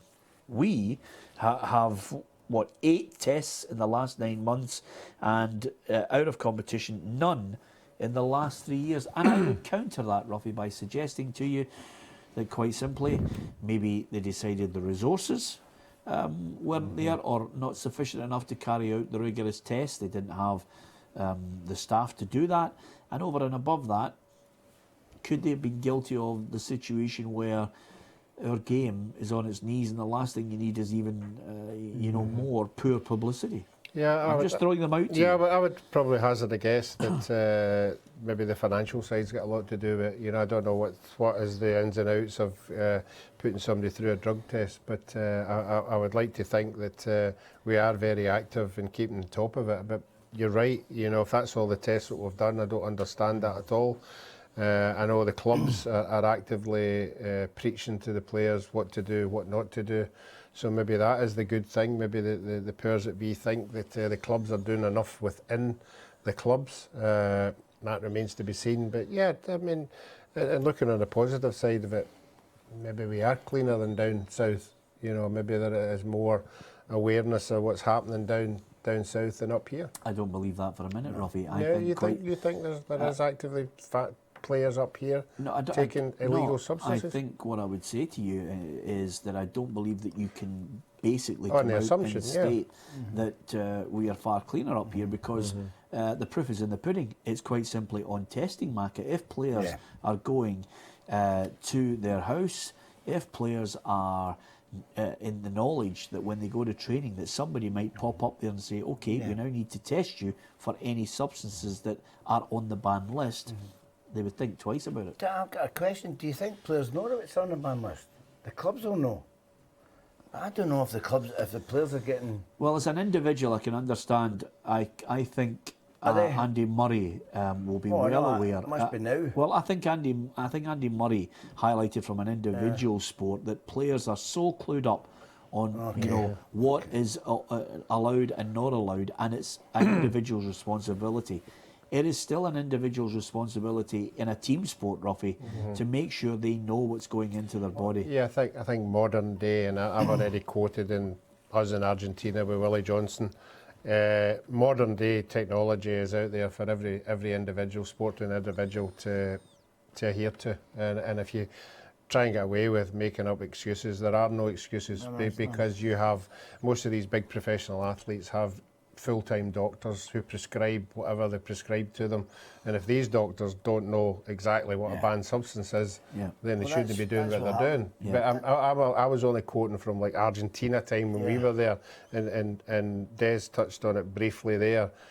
As I said, the doctor before the morning of every game. Now that was the thing that they got me. He used to come into the room the morning of the game and go through every substance that was on the banned substance list. Now, when he's reading out these substances, anybody would not have a clue what these substances are. I mean, you've just said the Sharapova one. I mean, I never heard that in my life before. So what they do is they read out the whole list of what you're taking, and you're sitting there going, no, I'm not taking that.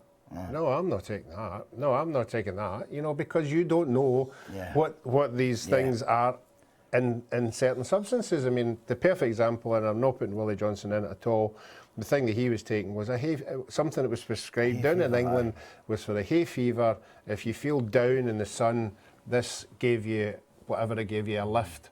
And unfortunately for Willie, he was the one that got tested, because there was another 4 or 5 guys taking them as well, because they were prescribed down in England by an English doctor to say that it was okay. I don't know what it was, but I mean, it was on this list. But it was a list that he would have never, Willie Johnson would have never known the substance because he was taking this thing. That's what I was meaning. Do the players know? I know they've got. I know Des says they got a list of everything, but the names are. There's some of this and other things like Nurofen Plus. There's something in that you can't take, but they don't have a list of Nurofen Plus. You can't take it. It's something that's in the Nurofen. It's something that I wouldn't know, Pierre. He wouldn't know. Players wouldn't know. The doctors, when I was playing, you had to go to the doctor if you weren't well. You had to go to your own doctor, and they had to give you, remedies for it. You couldn't go to the chemist and get it yourself. You just couldn't do it. I'll give you a perfect example, and I'm not talking out of turn here. When we used to go away from home, or anybody went away to another country and they couldn't sleep at night, they would go to the club doctor and take a tablet called Mogadon. Yeah, right. The Mogadon just helped you to sleep, because you couldn't sleep, you were away from home. Now, I would guarantee you, if you were to look up Mogadon now, that would be a banned substance. Yeah. We had Neil Orr, he was called Mogadon. We used to talk to him. But Sharapova she's no comeback, because the time has moved on. Well, with all due respect, that hasn't been established yet. I know. Whether there's no comeback or not, we've still to see the evidence as far as tennis and that sport is concerned, and what Maria Sharapova comes up with her defence. So from that point of view, I don't think we can pass comment overall. But she is. I'm well aware of the fact, and I've highlighted it on this programme time and time again. We are well aware that she's been taking it for 10 years. We are well aware that it was banned in December. That was highlighted to them, and in January, when it was implemented as a rule, then. She's now got to explain the circumstances, and then judgment will be passed. That's my point on this. It's not whether you think somebody's guilty or not. What we're trying to do now is throw this onto the line of sport. As far as football's concerned, in a Saturday afternoon, do you think players use certain substances which will enhance their performance? Do you think so? Well, listen, Macca, can I tell you something? I don't know. There are individuals. I've never ever known anything that can enhance you know, going out, if you're training, can I just say something, bodybuilders Macca? not that, but that's not football. Macca, footballers can be enhanced because football is a sport which is a physical sport which also relies heavily on people's stamina.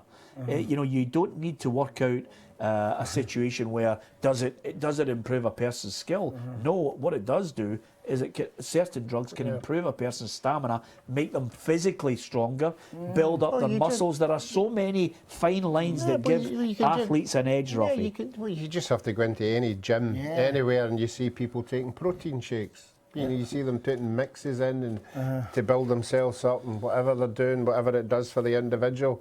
I agree with Peter. I think there will be an individual who'll think he can get away from it. Remember the smelling salts? That was what you know gives you. Wow. I don't know if there's anything. You know, this, Martha, there was a moment there I was going to fall off the desk. Honestly, you know, there's a bottle you get, Peter. If you get a head bang, they bring you round again. I don't know if that's banned. Yeah. Yeah, you don't know what you're trying to say is you don't know what's in that bottle. You don't know what's in the bottle. Yeah. You know, it's okay. There's a wee surreal moment on the programme. We'll go back to football now. Oh dear. Macca, brilliant. Bournemouth have scored. Aberdeen have got the goal. They're a goal up. Ruffy, we were waiting on that goal from the Dons. They've scored it. Yeah, but it'll still be a nervous place to be until they get the second one. They let it slip the last time at home, so they'll be really hoping that they can get that second one just to ease everybody in the crowd. Ash Taylor scores the goal. And I tell you, Jordan McGee's got the ball in the back of the net for Hearts, but it's been ruled out for offside, so the Jambos don't get the opening goal. Dundee had a chance only moments ago there. Stewart to Hemmings. Hemmings couldn't convert. So that game's going from one end of the park to the other. But Taylor, again, that gives you an indication, just as the goals are flying in, Macca, that Aberdeen, if they can't get the front line scoring from set pieces, Taylor's always good. Well, it's the good thing Derek McInnes will be happy about. Other players since Rooney's been injured, the other players have stepped up to the mark and they're scoring goals from midfield. The boy up front, the new boy that just come in, he's Simon Church. He stepped in as if he's been there for such a long time. Yep. So that's a decent player. But the other boys from midfield and defenders are coming up and scoring. They're all for it, and you know, and the way they beat Thistle the other night there, you would have thought they'd won the league. Yeah. The way they were celebrating, they believe that they can go all the way. Well, it's game on. We asked for a title race. We've certainly got it. Celtic 2-1 winners at Firhill earlier on this afternoon. And right now, I can tell you that goal scored by Ash Taylor. Elsewhere, Bournemouth a goal up on Swansea. Max Grado with a goal, a volley from the rebound. And now, would you believe it, Swansea have equalised. No sooner do we bring you a goal than the ball hits the back of the net. It's the worst possible time, I have to say, Ruffy, because if you score a goal immediately, the manager just says, keep it tight, don't lose anything, and clubs and teams invariably do. Yeah, well, it's a well-known saying. You're always vulnerable once you've scored a goal. You know, unless you're disciplined enough to get everybody behind the ball and just keep a hold of it for 5 or 10 minutes. But it's the goal when you lose a minute to go or a minute into extra time that is the worst one of the lot, because there's no recovery from that. Albion Rovers nil, Stranraer 1, Longworth with the goal as we are approaching half-time across the country, and certainly the excitement is there.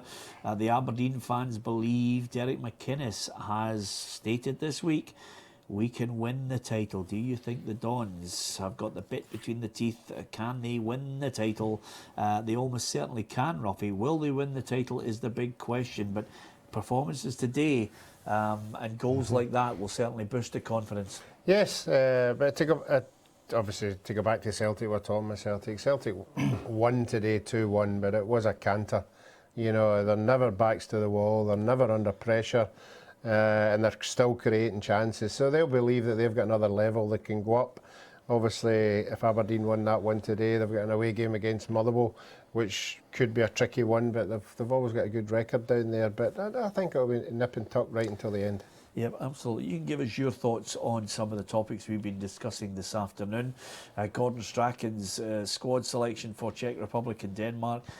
Players, do you think ultimately we have a country here where players, their integrity is not in question? Do you think that maybe some are looking for that little edge, whether it's been their physique or their stamina in a game, something, a substance that they've been taking? Do you think we are as clean as maybe Ruffy suggested earlier on there? You can give us your thoughts on that at Peter and Ruffy and facebook.com/Peter and Ruffy. Stenhousemuir 0, Peterhead 2, Forfar 1, Cowdenbeath 1, and now Forfar, it looks as if it's still 1-1 there, but Peterhead 2-0 up on Stenhousemuir, Ruffy. Yeah, we said that, you know, when your top strikers away, you even go down to Stenhousemuir, you still want to be up there, top of the league, and you're relying on the people who come in, you know, to come up with the goods, and certainly the manager will be happy that so far they have come up with the goods. Yep, they've scored the goal. There are FA Cup ties to think about as well, and also the small matter of the League Cup, because Ruffy, tomorrow we're going there. I'm really looking forward to it. The semi-final was great. I'm really looking forward to the final. Ross County against Hibernian. Had a wee look at the match programme. It's got that real 1940s, 1950s feel about it. Looks good.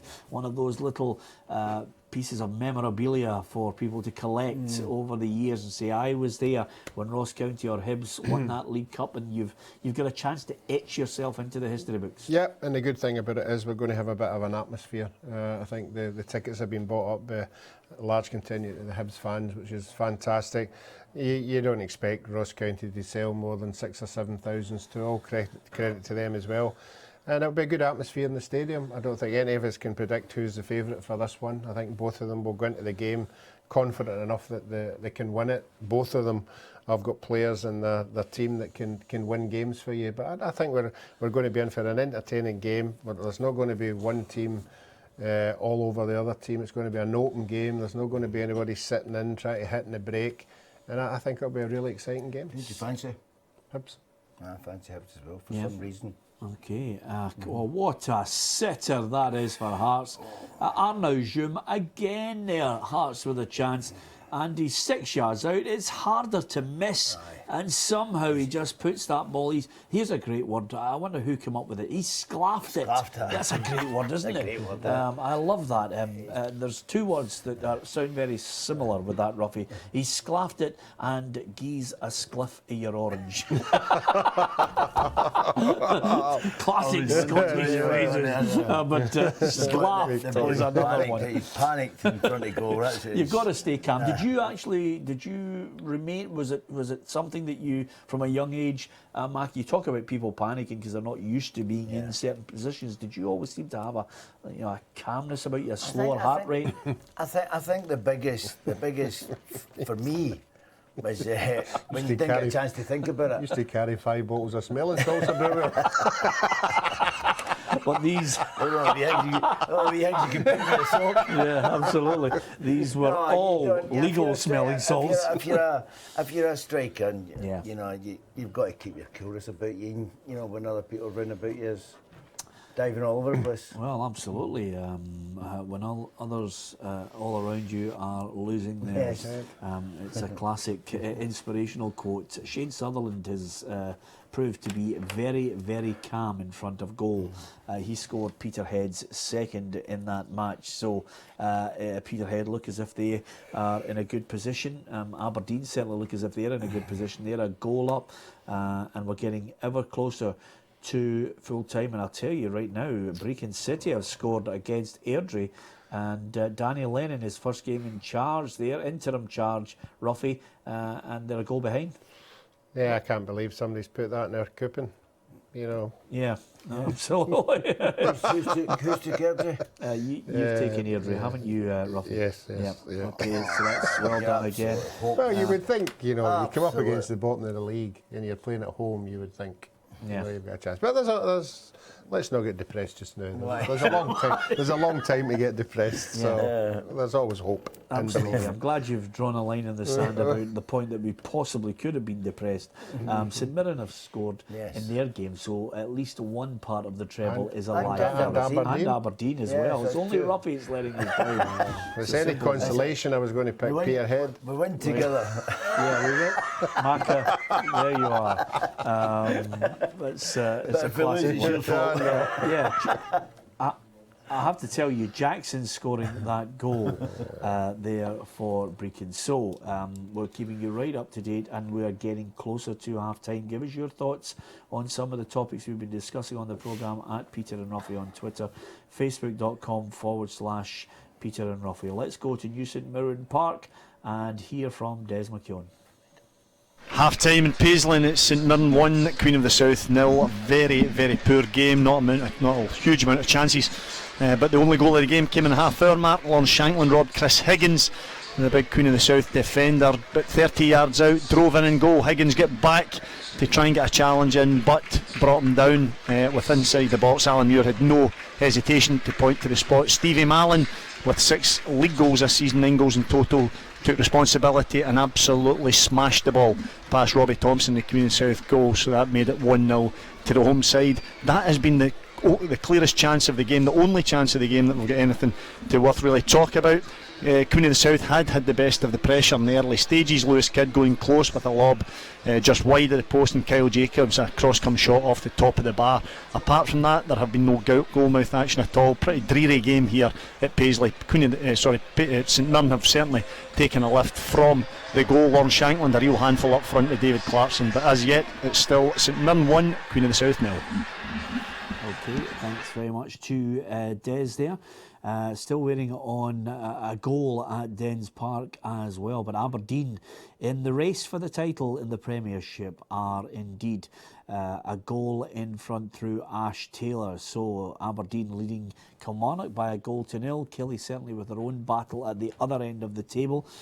We will keep you up to date with what's happening in the Premiership and the Championship. We'll bring you all the half times, of course, down south. Not too many Premier League games because, of course, of the FA Cup as well. But goals have been flying in the lower leagues, and certainly we're hoping our treble can stay alive, Ruffy, if your team can get their finger out in the second half. Yeah, but they have been good in the second half of games, but you wouldn't want to go behind at home, if you're trying to win that one.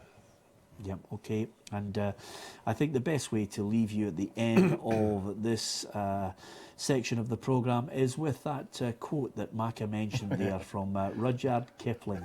If you can keep your head when all about you are losing theirs and blaming it on you, if you can trust yourself when all men doubt you, but make allowance for their doubting too. There you are. Who'd have thought Maka in a Rudyard Kipling inspirational quote to get us through to the break. Did you get it out of the packet? Yeah, he got it out of the one. You know those ones with the icing on the top. You read it there. Yeah. Join us after the break.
Welcome back to Peter and Ruffy's Saturday Football Show. The main headlines so far, well, Celtic produced a 2-1 win at Firhill against Partick Thistle, and that threw the gauntlet down to Aberdeen at Pittodrie. Ash Taylor scoring the only goal of the first half to give the Dons the lead against Kilmarnock.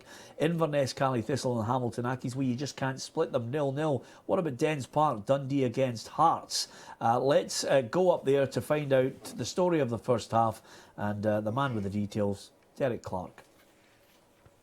Half time here at Dens Park, it's goalless. Dundee nil, the Hearts nil, but how it's still goalless I have no idea. The Jambos should have took the lead inside the first 15 seconds when Jamie Walker found himself one-on-one with Scott Bain, but he dragged his shot wide. Wanma then came close 2 minutes later when Walker cut the ball back to the Spaniard, but his clever back heel was well saved by Bain. Bain then came to the Dark Blues rescue in 14 minutes when he saved expertly from a bullet Ozturk header. Zoom then hit the side netting with a header, but he missed an absolute glaring opportunity 2 minutes before the break when he sclaffed the ball wide from around 6 yards out. Don Cowie meanwhile also had 2 opportunities that he fired over. Dundee's best chance came courtesy of Alan Ozturk, who nearly converted into his own net from a Cameron Kerr cutback. It's been all Hearts so far, but will they rue those missed opportunities as the teams go in at the break? It's Dundee nil, Hearts nil.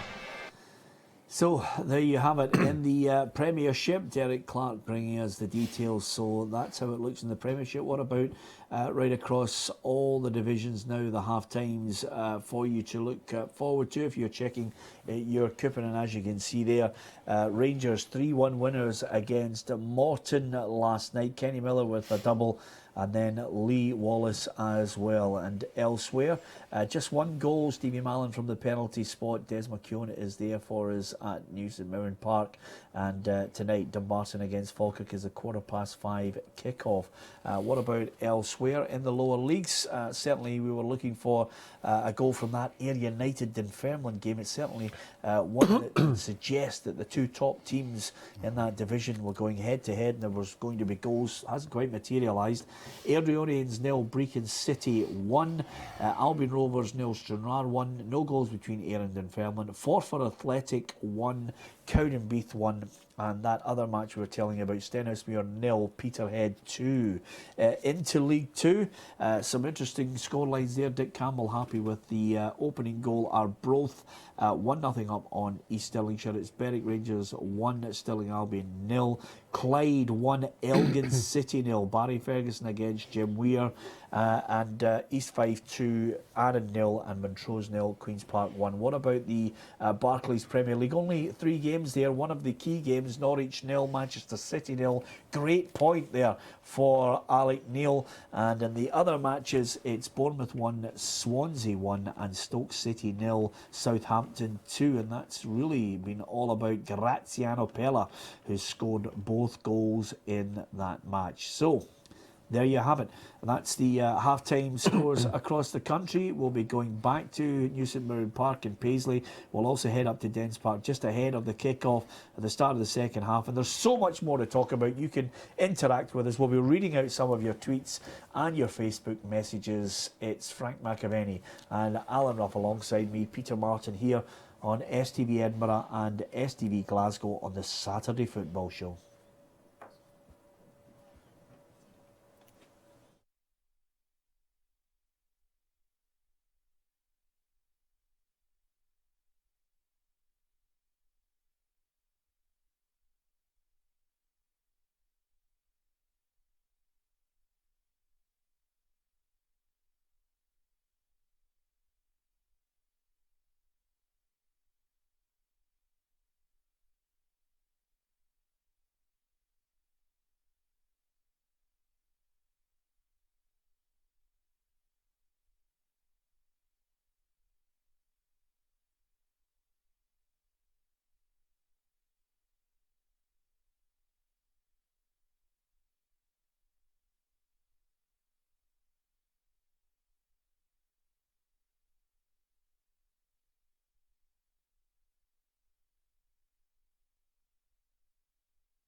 Welcome back to Peter and Ruffy's Saturday Football Show.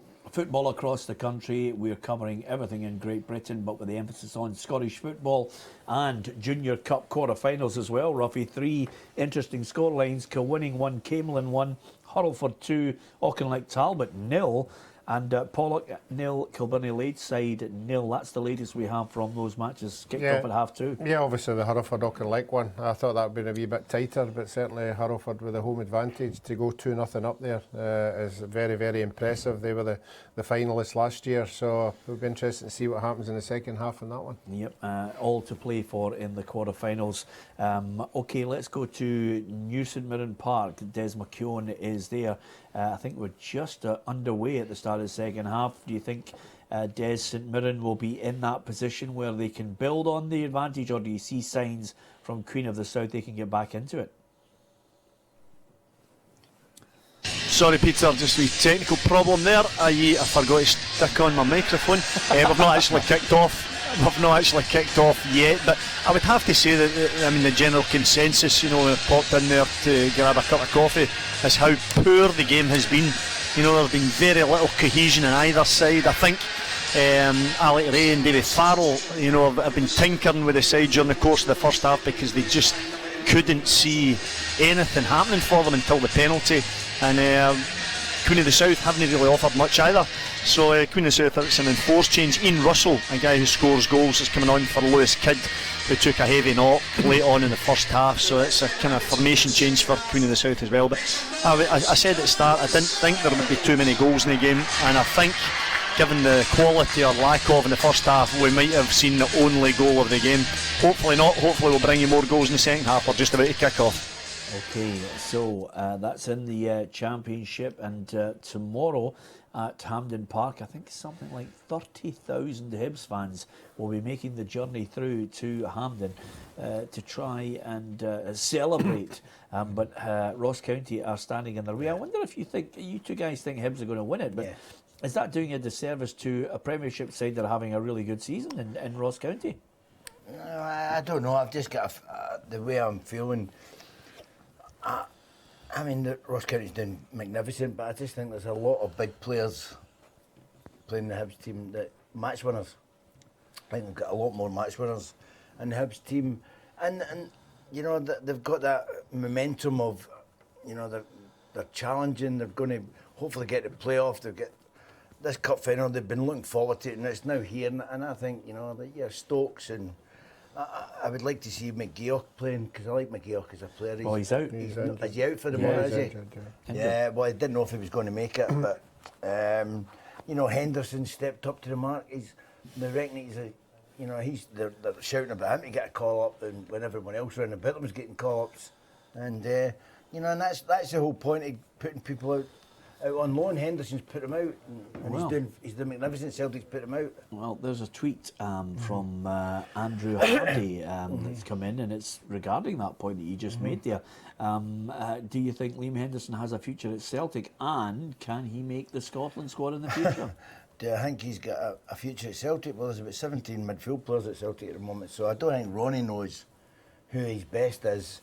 But what Liam's done and what Celtic have done is they've put him out, and he's getting games, and he's getting better and better, and that's only good for it. There's a lot of players went out on loan, Peter, and many years back, and they've come back better players, and I think it's a great step up for Liam. Yeah, I can tell you, Alexander has just produced a top draw save moments ago, but then Harkins has again in the last 60 seconds. He's just spotted Alexander creeping off his goal there, and the shot is just inches over the bar.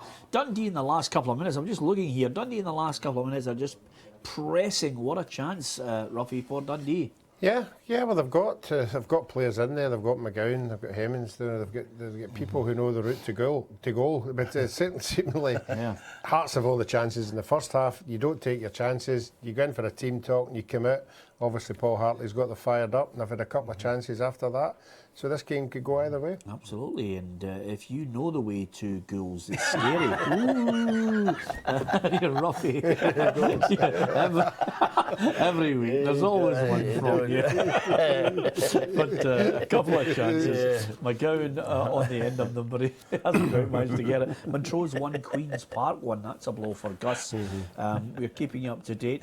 Gary Fraser scoring the goal for Montrose there. So it's all square in that one. We have a number of clubs that we like to keep an eye on just to see what's going to happen, if they can make the playoffs as well, because that's the excitement of all divisions. Kings just scored for Bournemouth against Swansea. Bournemouth 2-1 up. If Eddie Howe can keep them in that division, I mean, it is unbelievable. Now I'm reading that if Rafa Benitez keeps Newcastle in the Barclays Premier League, he will get an immediate cheque over and above his contract of £3 million, Ruffy. That just shows you how much it's worth to the club. If he does achieve that, but it was very apparent when he went there, he wanted double the wages that the plan was on. You know, he wanted a 4-year contract and he wanted a bonus. And that just shows you that when you've got that kind of CV, and he has got a great CV, whether you like him or not. But it remains to be seen whether he can do anything with this club. He's also got a clause, if they get relegated, he's out of there at the end of the season. Yeah. What a great clause that is. Eh? That instills confidence. I don't do championship. Yeah. Well, to be fair, I can tell you right now, what a sitter from Dundee. Great work there from Stewart. Just cuts the ball back again, and Kerr has blazed it over the bar. I'll tell you, Ruffy, when you get that many chances against a side the quality of Hearts, you've got to take them. Yeah, but this is. And Aberdeen won, Kilmarnock won. Ruffy, talk us through that. They haven't read the script. You know, that was the script that we thought. You know, until you get that second goal, you know, you're never confident, and particularly at home. When you lose a goal like that, obviously the fans will be a wee bit anxious now, and it's up to the players now to come up with that second goal. Yeah, that is unbelievable. I mean, I'm just looking there at the equaliser. Lee Clark jumping up and down, but it is Josh McGuinness who scores the goal. He's just firing in the goals at the right time for Michael O'Neill and that Northern Ireland international squad as well. And just look at the crowd there. Look at Pittodrie. There's only one man jumping. It's Ronnie Dyler, who's bought a ticket for that match. He's jumping up and doing triple salcos and everything. He can't believe it, Ruffy. Yeah, I mean, that's been Aberdeen's problem, you know, when they've been on that so near yet so far, they tend to slip up. That. I mean, Celtic slipped up a couple of times, and Aberdeen have not cashed in. And Celtic done a professional job today, let's be honest. Didn't play well, but they cruised it really. And Ruffy, Macca, Jamie Walker has scored for Hearts. He's just beaten the offside trap, and he's rounded Scott Bain. Just look at it there. He's calm as you like, Ruffy. Talk us through that goal from Jamie Walker. Yeah, he's got wonderful ability. Both feet, you know, slung what we call the defender a defy. And into the back of the net. That's just that simple. Around the goalkeeper. When you've got a player with that much experience, you know, confident. You know, we saw it today with the Celtic game. Strikers didn't have the confidence to get around the goalkeeper, but that was a super goal by the Hearts. Just shows you the last couple of minutes, Peter, since half time, Dundee have battered Hearts, a couple of clear chances, put it over the bar. And that's what happens when you're a good team. Hearts went out and scored. Just looking at the replay there, could the keeper have done more, or is that all down to Walker and Macca? Well, I think you've got to put it down to a good bit of play. You know, he's kept his head and he's just been round the keeper. You know, the keeper is flat-footed, but you know, it's one of them. Yeah, I'm just looking at it. I think you're right, Mac. I agree with you. Ruffy if he was in goal. Oh, absolutely. Well, I'm just about to say it, Ruffy. I mean, when I look at your age now, I see that Edwin van der Sar has made a comeback at 45, and he's saved a penalty as well. Brilliant. I mean, that is incredible. Top quality keeper. Just to help. Young, isn't it? Well, absolutely. 45 is well, keepers can do that. They don't do any training, they just kick it out. Yeah, well, that's really simplified the whole thing for goalkeepers who put hours and hours of effort into shot stopping. I thought was a skill. Stoke City have got to go back against Southampton.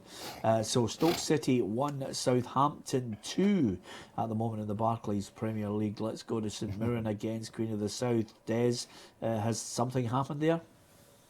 Yeah, first change for Alec Ray. It's Alan Gow coming on for David Clarkson, so that definitely will be slight change of formation. I think Alan Gow will probably just play off of Lawrence Shanklin, so change for Alec Ray. I think he was thinking about it actually in the first half. He had a few of the players out warming up and he was talking to David Farrell just prior to the penalty. I think they didn't like the way that the formation was influencing the game, but Alan Gow now on for David Clarkson, so St Mirren still 1-0. Okay, Arnautovic scoring the goal for Stoke City as they get a goal back in that match. Arnautovic, of course, is the man who wears that little ponytail at the top of his head, Ruffy. Incidentally, Ruffy, I was speaking to someone the other day there who said, you know, I'd really, you know how some people have ambitions?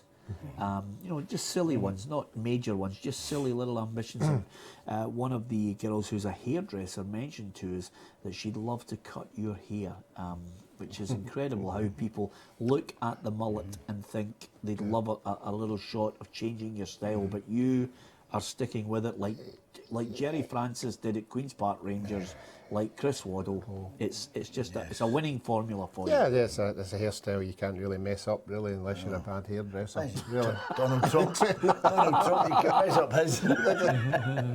Yeah, I'll tell you, Juanma, what a shot that is there. Look at Scott Bain. Scott Bain is really, he's pulling out all the stops here in this one, because had that second one gone in, I think Dundee were a goner. Yeah, well, he's actually made up with that save after Makasini get caught flat-footed with the first one, so that's fair. You've got to say it was a striker. To put the goal in, a bit of confidence and a bit of belief in himself even around the keeper, so he just caught the keeper. He set him what is it you call it, a dummy? A deefy, which is, if you were joining this programme from another planet, you'd be wondering what Ruffy's on about, but nevertheless, we've had Slav, we've had Deefy, it's all there. Dundee 0, Hearts 1, and I think Stenhousemuir 0, Peterhead 3. Jim McInally can start thinking about the next game, Macca, because he's got all 3 points there. You hope so. Well, I have uttered it before. They've done it before, and then they came back and they get beat 4-3, I think. So, I remember that day. Ruffy, that was an incredible day. I think Rory McAllister scored a hat-trick for Peterhead that day. It was it's great. No, I think, as you say, he's going to celebrate, because he'll not celebrate to the full time, but he'll be quietly confident thinking about his bringing people off and resting them for the next game. Yep, Shane Sutherland scoring from the penalty spot for Peterhead in that match. We've got another tweet from David Cunningham, well worthy of your consideration, guys. And David was asking the question, and I think an interesting one as well, about this one. Yeah, there it's there. Does Macca think Celtic will throw the title away? Is it going to go down to the wire with the Dons? David thinks they'll be there or thereabouts. Well, do you know what? Listen, let's be honest. Celtic have been the problem team at the moment. I think everyone, even Aberdeen fans, will know Celtic have just been up and down this season. They've not played. If they were consistent, they would have been so far ahead at the moment. But they've kept Aberdeen in it. Celtic have done that themselves. And Aberdeen are going to, if they fling points away today, then honestly, after getting a good result and thinking they've won the league in midweek, they will be gutted, and the fans will not be happy with them if they drop. If they get the 3 points today, it's going to go down to the wire, and it's going to be a big game when they come to Parkhead. Yeah, I think the pertinent point here, Ruffy, is if Celtic do get over the line, and the players will be well within their rights to jump up and down, make statements in the press, have a dig at everybody, but the most pertinent point is whether the manager is going to be there in the summer. Win the title or lose it. Yeah, that'll be up to the owners to make that decision, and it's a tough decision because there's rumours of flying about all over the place. You know, they are actively out there looking at something, which isn't fair on the guy who's there, but you have to do that in football. But Ronnie's come out with a couple of statements: win the league, I win the cup, you know, I beat Rangers, how can you sack me? You know, I mean... Did he say that? Yeah, he said that. And he's making a point. He's making a point, you know, I mean, in any other, you know, league you'd be in, if you won a cup and won a league. I don't know what planet he's on. I mean, there's 14,000 fans going to see the game. The fans are going to win in the droves. But the fans because are of the way they're playing football. So yeah, but you know, like fans are. You win that league. Listen, You win that league, and that stadium will be full. You win that cup, and that stadium will be full. They'll be full because to unfold the flag. But you know, you've got to be honest and say it's not been good football. Ronnie must know that himself. And I don't know whether the players... It's not good football because the quality of the player there isn't of the quality that used to be there. He keeps chopping and changing, Alan. That's what he keeps doing. He keeps chopping and changing players. And I think the quality of that team, surely they've got to do better than what they're doing. And I think if it's got something to do with the managers, I honestly do. I think there's something not right. Well, they're winning the game. They're winning the games, and they've won today by 2 goals to 1. But I think the general feeling from Celtic fans is they're not happy with the quality of the football. Is it about the drop in the standards of the players? I'm not so sure. He's got a big squad there. I think, and my personal opinion, Ruffy, is another manager may well get more out of them. Yeah. That's all I'm saying. That's all I'm saying. And I think he's well within his rights to actually contest that point. But let's go to New St Mirren Park because a bit of drama for Des McKeown. Yeah, goal for St Mirren has just been chalked off. Davy Farrell and Alec Ray not happy at all. Stevie Mallon fed the ball to Callum Gallagher on the right hand side. He's taken the shot. There's been a deflection on it, but just on the goal line, Lawrence Shankland has touched it in, and I'm not too sure whether or not Davy and Alec are saying that it's come off of a defender and therefore it shouldn't have actually been given as an offside goal. But it's all settled down now, but you can hear the booing in the background. The St Mirren fans certainly thought they had doubled their advantage, but as it stands, it's still St Mirren 1, Queen of the South 0.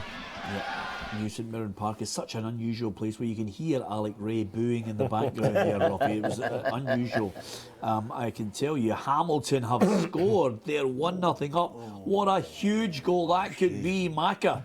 I think after if Hamilton won, Ruffy, I think you'll have to admit that Dundee are in trouble there. No, Hamilton on the mat is Kilmarnock that we're trying to catch. And they've got a point as well, so it's not looking in either of the games. Listen, I says it before the game. Hamilton have been playing quite good football. I've quite been impressed with some of their football. They've just not been getting the wins. They've not been getting the goals. But that'll be that'll be a great boost for Callum Morris scores the goal. I'll tell you that suddenly. I'm looking at the table. Suddenly, Inverness, precarious with that playoff position. They're by no means out of it. They've got a bit of work to do. Hamilton scoring that goal there, Callum Morris. Incidentally, Barcelona are 6-0 up on Getafe in the La Liga in Spain. 6-0 up. An absolutely incredible scoreline. And I would love to be just a fly in the wall, just getting an insight into what the Spanish people think of the division, which is totally dominated by just 2 teams, and occasionally Atletico Madrid spoil the party, Ruffy.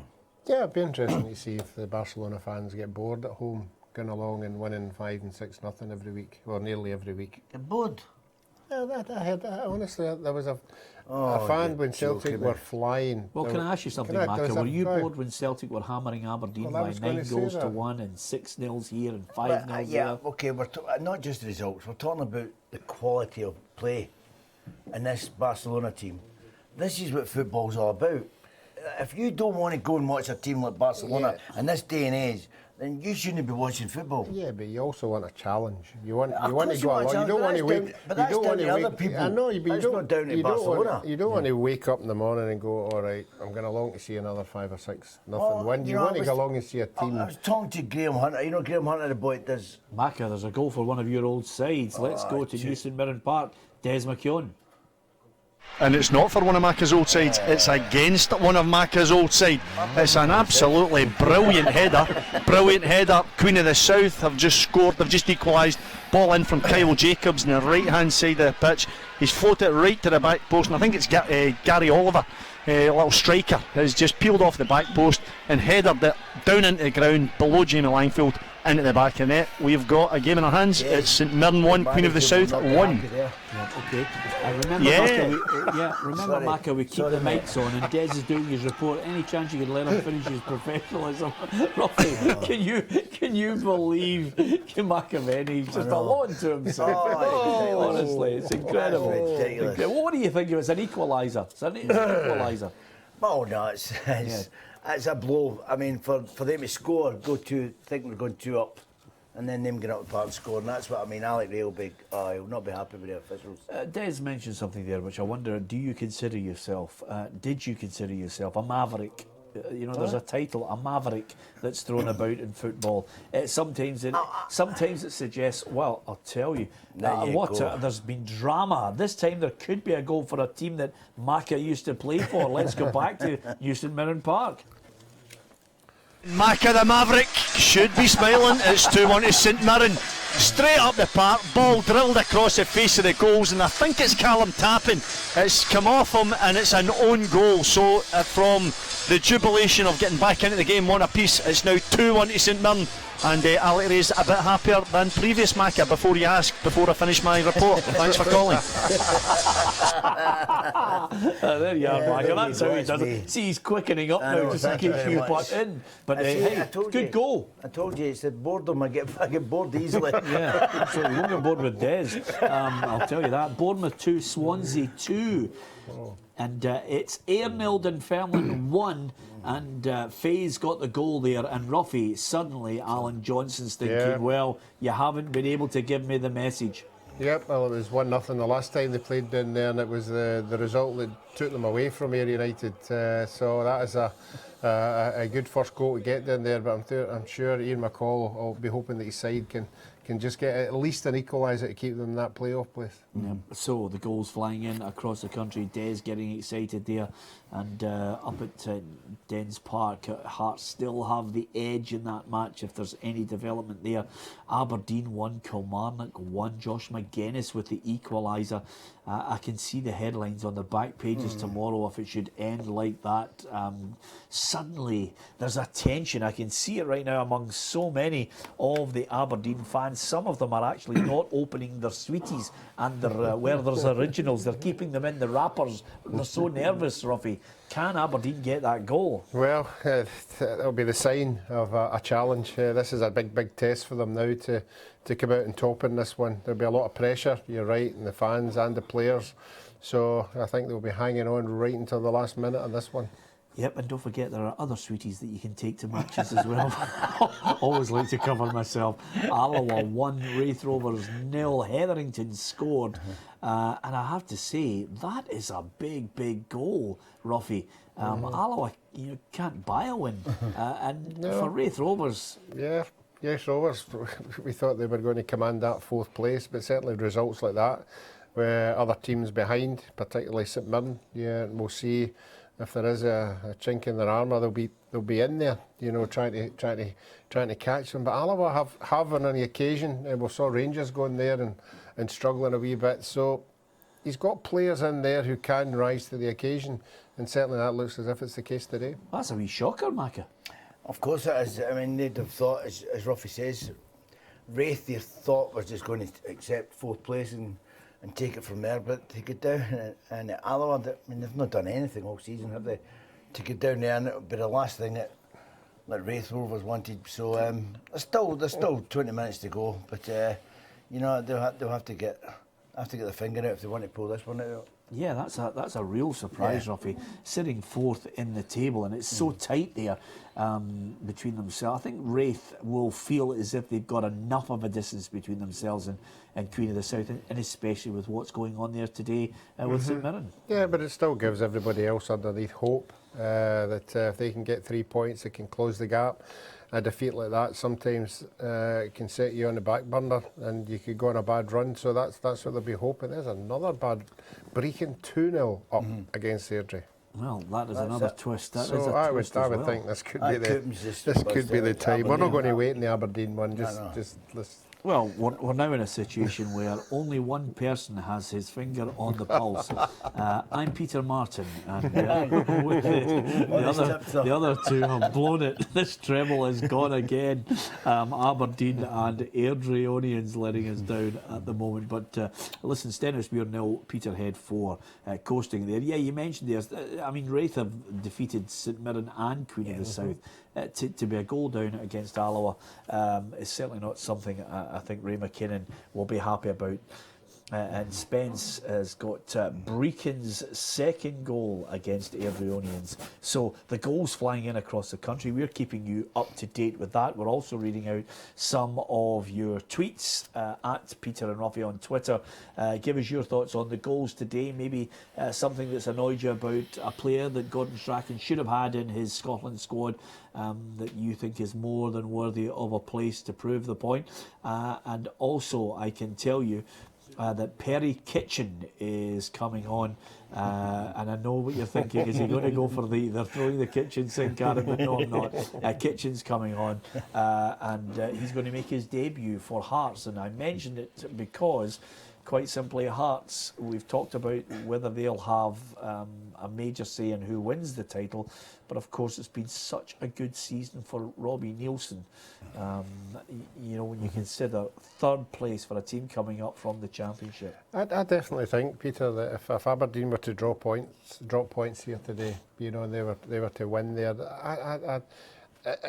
if you're a team like Hearts, you want to get that second place. I know there's a gap there, but I mean, he already spoke about there are big games to play, even when the split comes. But certainly, well, they do have a game in hand, Ruffy. So yeah, the gap you're talking about could only be 5 points. Yep, it's not a situation that they won't be able to chase down. And I think if they go on a winning run, you know, they could do that. There's another significant result with Dunfermline, 2-0 against Ayr United. Yep, latest score there on that one. Dunfermline in complete control. So I think this possibly is the day. Elbach Tui scoring the goal, incidentally. I think this is the day, Ruffy, where probably Alan Johnson looks and says, that's it. Yeah, well, Ayr United were one of the teams that we thought would be challenging them, and it'll be disappointing for Ian McCall there, you know, that they're not playing as well and getting the results, but and all credit to them, it's Dunfermline. They're the top team. They've been beating most of the teams this year, so you know it's a good result for Dunfermline. Okay, let me take you through the latest scores in the Premiership here in Scotland. The game that kicked off early today was Partick Thistle 1, Celtic 2. McGregor scoring and Lee Griffiths as well. Welsh scored for Thistle from the penalty spot. Up at Pittodrie, it's Aberdeen 1, Kilmarnock 1 in that crucial game. And it's Dundee 0, Hearts 1. Jamie Walker rounding the goalkeeper and putting the ball in the back of the net to give the all-important lead to Robbie Nielsen's side. Elsewhere, Inverness 0, Hamilton Accies 1. It was Callum Morris scoring the goal just before the hour for the Accies, and that's, well, a real chance for Martin Canning to record a crucial away win. What about the Championship? We've heard from Des McKeown. No sooner had Queen of the South equalised than St Mirren gone up the park and are back in front. So St Mirren leading by 2-1. Alloa a goal up on Wraith Rovers. Rangers, as we have been talking about last night, with a good 3-1 win over Morton, and still can't tell you about Dumbarton against Falkirk, because that kicks off at 5:15 tonight, and a chance for Peter Houston's team to try and extend their advantage over Hibs before Hibs get back into Championship action. They're thinking about winning the League Cup tomorrow. Ross County standing in their way. Give us your thoughts on that as well. Into League One, and as you can see in League One, Airdrieonians 0, Brechin City 2. That's a blow for Danny Lennon, as he's the interim boss there in charge. And as we mentioned earlier on in the week, we're wishing Eddie Valecki Black a speedy recovery from his illness. Albion Rovers 0, Stranraer 1. Ayr United 0, Dunfermline 2. That's the big scoreline from the game at the top end of League One. And it's Forfar 1, Cowdenbeath 1, Stenhousemuir 0, Peterhead 4, and Jim McAnally's side have all 3 points in that match. I don't think we're going to get any comeback on that. If it ends up 5-4, I'm taking Mac on holiday with me. And that would be hard enough, believe me. What about League 2? For a quick look at how it's all shaping up there, Arbroath 3-0 against East Stirlingshire. Great scoreline there for Dick Campbell, clearly getting his teeth into that job now. Berwick Rangers 1, Stirling Albion 0. Clyde 1, Elgin City 0. That would be a huge win for Barry Ferguson's team.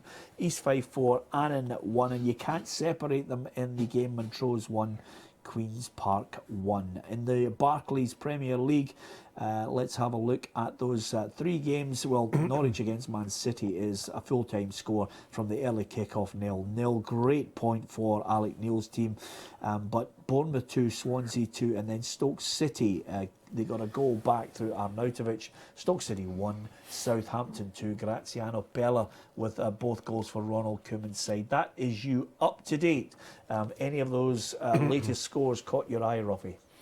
I think obviously the St Mirren one is a good one for Alec Ray. I mean, I know Alec wants to sort of consolidate in that division, but I do think if they were to go on a run, they could threaten that the fourth place. Dunfermline obviously beating Ayr United's a big one, with Alan Johnson saying they're going to win the league. But again, we go into the second division, and at the end of the day, the points are going to be as narrow as they've ever been. You know, there's nobody convincingly. There's Annan, 4-1 down. They were leading the division for a long time.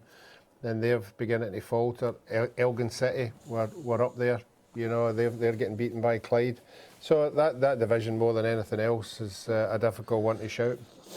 I can tell you Gary Fisher has been sent off for Albion Rovers, so they are up against it. Aberdeen have scored, Ruffy. The ball's hit the back of the net, and everybody going crazy inside Pittodrie. That is an amazing strike. If you're going to win the title, you're going to have to pop up with goals. Yep, you've got to pop up with goals when your main guy isn't there. I'm taking a wee guess here. It might have been Shea Logan that scored that one. That is fantastic. Let me just... Obviously picked up the ball. I picked up the ball wide, as you can see. Came forward, played a 1-2 the side of the box, and then fired it into the roof of the net. Great goal. That is honestly, Ruffy, you couldn't have picked that better. And let me just explain to you, just in case you're looking and thinking to yourself, wow, that was amazing from Ruffy. It's all the magic of television, believe me. Monitor 52, Ruffy. Logan just slots that ball into the back of the net, and that is a big goal for the Dons. Yep, and now they have the choice now to try and hang on to that or go for a third one. I don't. It's an earthquake. Hold on. That's the magic of television. Somebody smashed it. Sabotage. Is it good for you? Sabotage. This is the most outrageous show of all time with you two. Oh, dearie But me. it is. Anyway, the point that was absolutely brilliant. Let's get a quick update from Des so we can put the studio back together for you. Des, what's happening there at New St Mirren Park? 15 minutes to go, Peter. It's still 2-1 to St Mirren. It's moving from end to end. It's getting a wee bit towsy. A few challenges going in, but a few substitutions as well. We've had James Fowler just taking off Callum Tapping and put on Dale Hilson. And as I spoke about just earlier in the second half, Alan Gow came on. He's not really had an impact in the game yet, but with St Mirren winning 2-1, Alec Ray will just be hoping it can continue to get the 3 points. Okay, 2-1 with 15 to go. Thankfully, Des, you saved us there. You'd never believe it.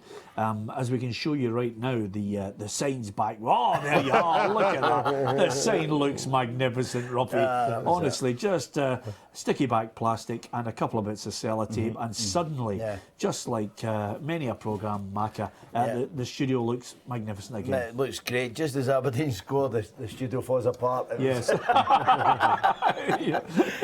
You'll never know how near the mark you are with that, Macca. But I'll tell you, it's a big goal Logan scored. It's a magnificent goal, because I was just about to say this could be the day when Celtic won the league, but that's a great result. You can't expect to do Gordon would it. say. It's not a Gordon result. would say. It's not a result. Not a result, I mean, yeah. let's be honest, Celtic this morning, comfortable job. They didn't look under pressure until the last 10 minutes. Yeah. So they've got the result, and it's down to Aberdeen, and to be fair, they've stepped up to the mark, and they've got, up to now, they've got the result that they want, and they'll scrape. If they scrape over the line 2-1, Denny McInnes will be happy. Yeah, it must be great, Ruffy. You know, when you go to the ground, you've got that uncertainty. There's an equaliser for Kilmarnock. Suddenly there's a tension in the air again. The Aberdeen fans haven't felt that for a long, long time. They've had little glimpses of maybe a resurgence, you know, a revival from the Dons. But this seems to be the real deal as Bournemouth go 3-2 up against Swansea. It seems to be the real deal because every time we question them, they pop up with the goal.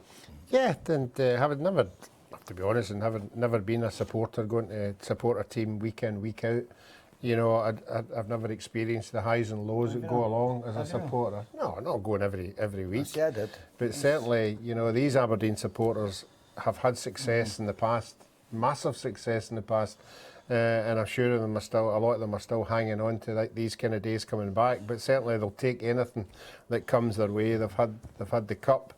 And they'll now believe that, I mean, supporters being supporters, doesn't matter what team you support, you'll believe that you can do something at the end of the year. And certainly, as the result stands just now, we'll keep making them believe that something good can happen for them. Cook has scored that goal for Bournemouth. They're 3-2 up on Swansea. What a game that is. It's going from one end to the other in the Barclays Premier League. And also we've got the small matter of the FA Cup as well over this weekend, Ruffy. Yep, big games coming up. Look at Macca's face, Ruffy. Look at his face. Yeah, I know. He thinks the Hammers are going to win the FA Cup. No, I think I fancy them. Yeah, I fancy them. They'll certainly go and beat. I fancy them to go and beat Man United at Old Trafford. I think they're in a terrible state. You know, and I don't know if watched the programme the other night. Scholes did not miss the management team.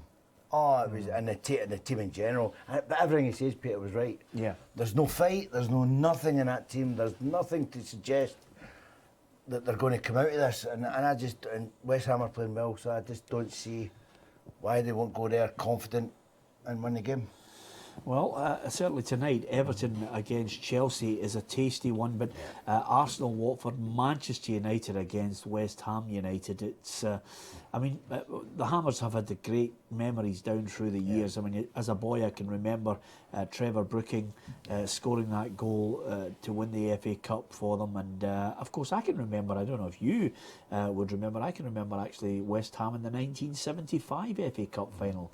When Fulham defeated them, Alan Taylor, I think, was the goal scorer. Yeah. For still going about West Ham. Taylor, he's the Undertaker now. Is that his job? That's his job. Yeah. Wow, thanks. That's great. He's a great lad. He still goes about and does match day down at West Ham. Just, you know, it's great that because of that goal and everyone remembers him. It's great. It's superb. And they remember all of them down there. It's magnificent. Not only that, they got a Cup Winners' Cup final as well, didn't they? Yep, absolutely. They've had great players over the season, over the years, and Alan Devonshire after Brooking, and just great players. And now they've got the boy Pyatt, who's a magnificent player. I mean, as a striker, to be in the same field as him, it must be a joy. Yep, and I can tell you right now, Rory Loy is through and goal. Look at this, Macca. All he has to do is just push that ball past Alexander. And he's dithered, he's waited. Instead of just hitting it early, John Souttar's nipped in and cleared it. Yeah, you've got to put him away. When you get the chances like that, you've got to take them, Peter. And he didn't panic, but he was hesitated, and that was enough. Yeah. That was enough. You can't do that in these situations. You've got to make up your mind and do it. Yep, and again, Paul Hartley is just pulling his hair out here, Paul. He's pulling his hair out, Ruffy, but as fast as he pulls it out, it grows back in again because that's Paul Hartley. I mean, he's the only guy I know who can grow a beard in a minute and a half. It's incredible. Clean shaven in the morning, as soon as he does an interview, wow, it's out like Robinson. Well, he will be pulling his hair out because that's a few chances they've had, and you would expect with the players that he's got is available there that he's not taking at least one of the and that defeat against Rangers and a defeat again. You'll be hoping because when Dundee stop winning games, they go on 4 or 5 games without a win, so that could be a worry for them. To get even a draw today, you know, after being 1-0 down and missing a few chances, if they would scored, it would feel like a win, you know, because simply because of the chances they've had. and he'll think he's getting on out of the game. There's only 5 minutes to go, so if they were to score now, that would be like a victory, Peter. Yeah, Martinez has got a goal back for Stenhousemuir. Stenhousemuir 1, Peterhead 4, and you can see my hand, it's steady at the moment. There's no danger that Stenhousemuir are going to score another 4 and come back and snatch that with 5 minutes remaining, or we're going on holiday to Ibiza. It's as simple as that. You know, to show off, don't you? Yeah, absolutely. Listen, it's all those years spent in a nightclub with you, Mac. I've got to take you back to somewhere we both can enjoy. And of course, if it's loud music, we don't have to talk to each other. It's Saturday afternoon. I'll tell you, this is exciting, Ruffy, because we're all talking about Aberdeen 2-1 in front now, and they can reduce the gap to 1 point. Again, Celtic have a game in hand here, Ruffy, but just that pressure that they're asking the question, and as Scott Brown has mentioned, time and time again since he's come back into the side, the Celtic players have got to wake up and think about what's gone on for the last 4 years. He's talking about 4 years, now 5 in a row, and that's what he's mentioning to these players. They've got to respond. Yeah, and I think that would be the biggest problem for Celtic, that there are players in that team just now haven't experienced what they're just about to go through. They're all decent football players. Where you're looking at Tierney, you're looking at even the new boys that they brought in at the back. You're looking at Mackay Stevens, you're looking at Armstrong, you're looking at the wee boy McGregor. They've never been in this scenario where you've got to win every game and the pressure's going to mount and as they go on to all the games and the Rangers games coming up. These are experiences that these guys have never ever been tested at any level. So it's coming up, and I think that's what Scott Brown is trying to say to them. Look, this is what's ahead of us and you've got to step up to it, particularly when you've got, I know Mac is saying the crowds aren't there to just now, but when Hearts come calling or Aberdeen come calling, that stadium will be full and the pressure will be on, and then the players have to perform. Yeah, I agree with what Alan says. What he's saying is the Old Firm game coming up is a massive game, and I don't know if some of these boys, Rangers boys, we were asking this morning, I think I asked you, what's the stats, how many players has really played, because a lot of the young boys in the Celtic team might not handle this. Yep. It's a massive game. Let's forget about everything else this season. Forget about winning the league.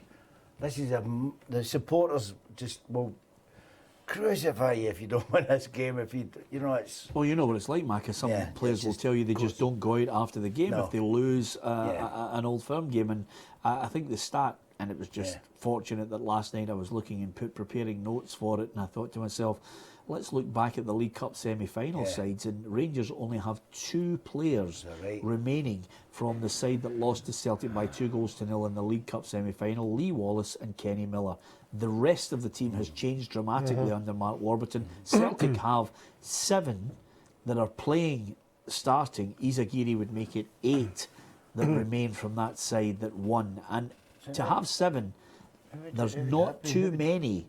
There's not too many that are deviating. I wonder if I've got it. In fact, I can tell you I've got it right here because I'd written it down on these notes. And I mean, that was just magic there. Here's one I've made already, honestly, but it is. Gordon, Lustig, Van Dijk, Denayer and Izagiri. Beaton, Brown, Commons, Johansson, Stokes and Griffiths. That's not too bad. That's not too different from what's going on at the moment. So he hasn't changed that side all that much. Rangers, Simonsen. Then it's Foster, McCulloch, McGregor, Wallace, Aird, Law, Black and Smith, Hutton and Miller. A dramatic change to that side. I was at the game and Scott Brown just commanded the midfield. Yes. He bossed it. But to be fair to both teams, the pitch was in a terrible state that day, Peter. And I don't mind on air saying it was a disgrace, because it's a national stadium and it is a disgrace. When you've got semi-finals and finals, you want to play football, and is it too much to ask to get the pitch proper? Get it right. So it'll be different this time by all accounts. We've got a new gardener coming in and putting some grasses. So here's hoping, because by all accounts Rangers are stepping up to the mark and they're playing decent football. And if Celtic can get back to playing decent football, then it might be a better game than what the last semi-final was, because it was a 2-0 result for Celtic, but it was the most one-sided game that I've watched for a while. Yeah, I'll tell you, there's a lot of Scottish interest in a game down south between Nottingham Forest and Sheffield Wednesday. Sheffield Wednesday having Barry Bannon, the Scotland internationalist, sent off, but they're leading by 3-0. Aidan McGeady and Gary Hooper scoring the goals for Sheffield Wednesday. There's a couple of names from days gone by in Scottish football, Ruffy. Yeah, particularly with Celtic, Aidan McGeady, and you know, with fantastic ability. I think he was the last one. The last one that used to get you off your seat, you know, on a run, you know, put quality balls into the box, and obviously Hooper with his goal scoring, great to watch, over 10, 15 yards. I mean, we talk about the boy Rhodes not getting into the Scotland team because he doesn't fill into a formation that Gordon's trying to play, and Hooper just score goals. Yeah. Here's a tweet coming in. We're talking about Gordon Strachan. Angus Ray, who says, I think Gordon Strachan has missed out on Scott Arfield at Burnley, who's been an ever-present in the squad in the Premiership and the Championship, Macca. Yeah, well, he's went down. He went for Falkirk, was it? The Falkirk. He went down player. there. You can't do any more than just get yourself in a team week in and week out. You're one of the first names on the sheet. It speaks volumes for the boy. He's went down there and he's done wonders. And I just don't know why. Let's be honest, the Championship is a good league. So why are these boys not getting a chance with Gordon? I don't know. You know, Well, Burnley's at the top of the league, Peter. They're doing something right. Yes, I must admit, Ruffy, I think sometimes we overhype some of the criticism. Everybody's got their opinion on players. Gordon's ears sometimes would be bleeding if he to tell you how many times he stopped in the street by people saying this one should be playing, that one should be playing. The manager has to decide on a player and the level that he can step up to. And he will live or die by that as we get ready for those World Cup qualifiers. The one thing that I think a number of players can do, including Lee Wallace, and there's a real, I don't know, I wouldn't like to use the word venom, but there's a real clamour from a number of people to say Lee Wallace should be in there. And last night's goal probably highlights it right now. But by the time Gordon Strachan gets round to qualifiers, Lee Wallace will be playing for Rangers in the Premiership, Ruffy. Yeah, but I think Gordon, and I mean, I would say to two of you right now, we'll get two squads there that have just been picked. When our first competitive game comes along, I bet you could pick 9 of the players right now that would be in that 11. But do you think that's right? Well, I think that's because the way. They weren't good enough. I don't think there's that anybody. Team wasn't good enough to get us to the I Championship. don't think there's anybody in these squads will jump up and hit us in the face and say they're going to be in the 11. Maybe in the future, maybe in the campaign as it moves on. But I would think, that we all could write down what the 9 of the 11 players is going to be. I'll tell you, exactly that. Arbroath 3, East Stirlingshire 0. That game is finished. We're getting close to full time on this one. I would suggest to you, Ruffy, maybe I'll go 8. Maybe 8. But what I would say to you is, would you play Lee Wallace ahead of Andrew Robertson? No. Is Andy Robertson going to get a game? He's played Alan Hutton. No. You know, instead of Robbie took Robertson out of the game. Yeah, I mean, I don't think. I would love to think Andrew Robertson would give an extended run in that team. Oh, look at that. Alloa 1, Wraith Rovers 1. What a late show that is. And I can tell you, let's go to New St Mirren Park for some late drama. Des McKeown.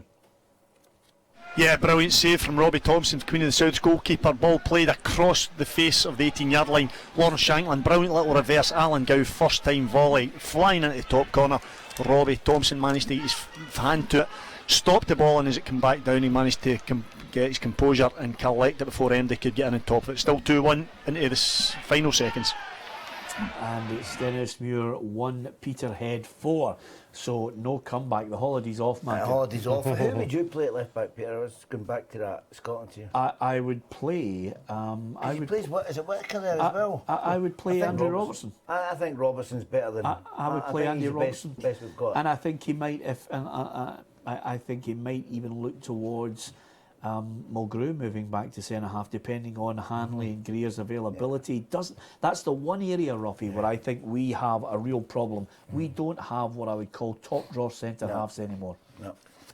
No, I would agree with you with that, and it is a problem position because we did lose lots of goals with balls just getting flung into the area, and if you've got two guys in there who you're really confident in winning things, then you can move forward.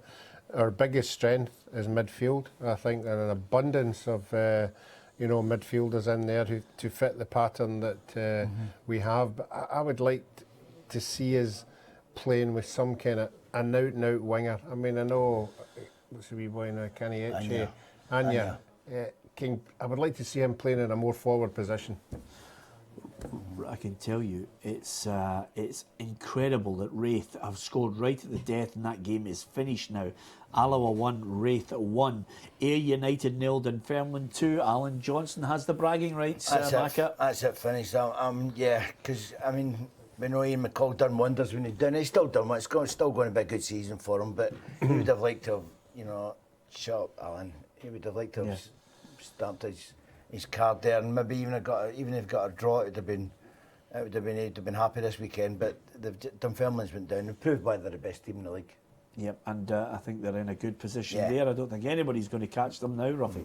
No, I don't think so. And Alan Johnson knows the squad that he's got. It's a full-time set up. They certainly should be up, move up the leagues. They've got crowds of 4,000 and 5,000 people, 4,000 and 5,000 people that some of our Premier Leagues don't have, like Inverness. So they're a big club, and if they could get their act together, somebody could add something to the table. Bournemouth have managed to edge it in a 5-goal thriller by 3-2. What a big result that could be for Eddie Howe.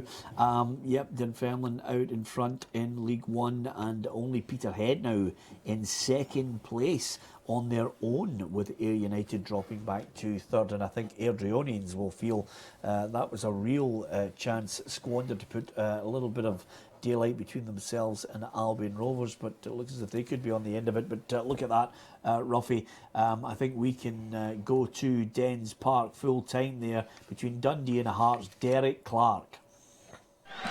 Yeah, full time here at Dens Park. It's finished Dundee 0, Hearts 1 as a Jimmy Walker goal in the 52nd minute sees Hearts create back-to-back league wins at Dens Park for the first time in their history. The Jabos could have been about 8-0 up at half-time. Jimmy Walker dragged a shot wide towards goal when he was through on goal after just 15 seconds, while Arnold Zoom fired a shot wide from around 6 yards out. Wanma and Kiwi also came close in the half. The Gorgie side dominated, but the Dark Blues came out all guns blazing in the second 45 and could have been about 3 up before Hearts scored. McGowan fired a fantastic stop out of Neil Alexander, and he also fired a blistering 25-yard strike just over the bar, while Cameron Kerr blazed over from close range from a Greg Stewart cutback. But within a minute of that miss, the Jam Tarts took the lead when June played in Walker, who beat the offside trap. He rounded Bain and fired home. Wanma then forced a great save out of Bain just a minute later, but Rory Lloyd really should have drew Dundee level with 8 minutes remaining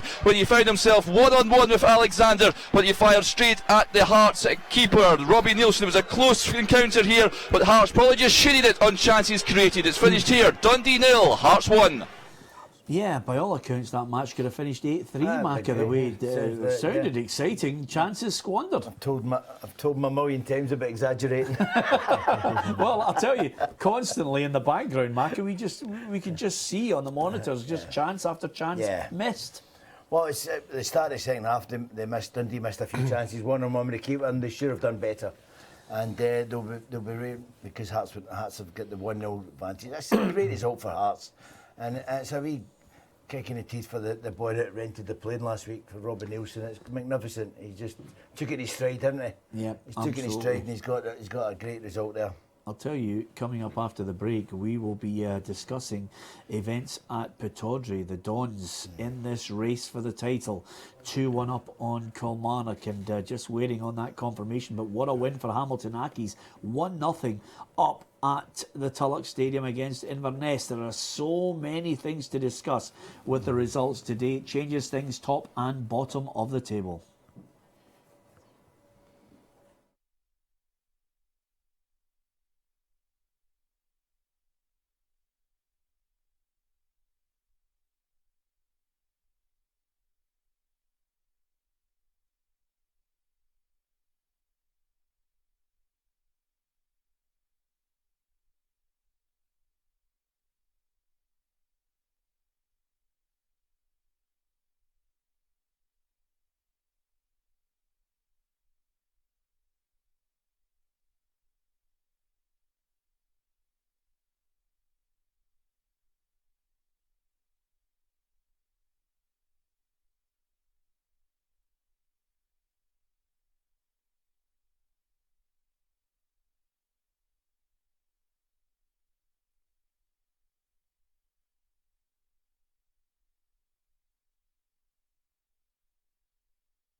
Welcome back to Peter and Ruffy's Saturday Football Show. Drama right across all 4 divisions in Scotland in the Barclays Premier League as well. And we've got the Everton-Chelsea FA Cup match to look forward to and discuss, as well as the Scottish League Cup final tomorrow between Ross County and Hibernian. It's all on the Saturday Football Show every Saturday, 2 o'clock until 6. Aberdeen have defeated Kilmarnock by 2-1. All the Dons fans heading out of the stadium, singing, shouting and believing that they can win the Premiership here in Scotland. Celtic defeated Partick Thistle at Firhill by 2-1 earlier in the day, and Hearts have just edged it up at Dens Park by 1-0. Jamie Walker scoring the goal there, and there was chances aplenty at either end. But what about Hamilton Accies? They defeated Inverness at the Tulloch Stadium by 1-0. Callum Morris in the 59th minute, securing victory for Martin Canning's side. Let's go to the Championship now, to New St Mirren Park. St Mirren against Queen of the South. Des McKeown. Here in Paisley finished St Mirren 2, Queen of the South 1. That now makes it 4 wins and 1 draw in the last 5 home games for Alec Ray here as St Mirren manager. It all started very poorly for both sides with nothing much to report. The first incident in the game of any kind of note was when Lawrence Shanklin robbed Darren Brownlee, Queen of South central defender, of the ball, drove in towards the box. Brownlee tried to get back, made the tackle, got it wrong. Penalty. Alan Muir pointed to the spot, and young Stevie Mallon stepped up to hit his 7th league goal this season, drilled it straight down the middle of the goals and past Robbie Thompson. That was the way it stayed until 62nd minute, when Kyle Jacobs down the right hand side for Queen of the South dinked out a beautiful chip right to the back post. Gary Oliver coming in off the left hand side, great downward header. Queen of the South back in the game. Or were they? Because only a minute later it was Alex Cooper coming in off the left hand side for St Mirren, and his drilled cross, you know, invaded everybody, but unfortunately for Callum Tapping, the Queen of the South midfield player, it came off him and into his own net to put St Mirren back into the lead. That was the way it finished. In real terms, Queen of the South never really threatened late on, although they threw everything forward, plenty of long balls, but no finesse, no finishing in the final third. Alec Ray, as I said, 4 wins, 1 draw in the last 5 home games, and that's 3 victories out of 4 for St Mirren over Queen of the South this season, taking them further away from the bottom end of the division. It finished at Paisley, St Mirren 2, Queen of the South 1. Okay, we'll be back with Des, maybe getting a chat with Alec Ray, a happy St Mirren manager. In the other game, Alloa 1, Wraith Rovers 1, and it was the late show for Wraith Rovers to get a point in that other championship match. It was Hetherington who'd given Alloa the lead, but Kyle Benedictus, the former Dundee player, popped up in the 90th minute with the equaliser, much to the delight of the Rovers manager, although I'm sure he was thinking about all 3 points in that game. At the top of the Premiership, it's nip and tuck. It's as simple as that. Derek McInnes says the Dons believe they can win the league, and the race is on. It's down to 1 point between Aberdeen and Celtic. Celtic still with that game in hand. Who is going to win the Premiership this season? That's what we wanted. We wanted a race for the title, and we have one. And we'll talk about the bottom and some of the results after this quick break.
Welcome back to Peter and Ruffy's Saturday Football Show. Frank McAvenny and Alan Offer alongside me, Peter Martin, and it's been an interesting and exciting day across all 4 divisions in Scotland. In the Premiership, Celtic defeated Partick Thistle at Firhill by 2-1.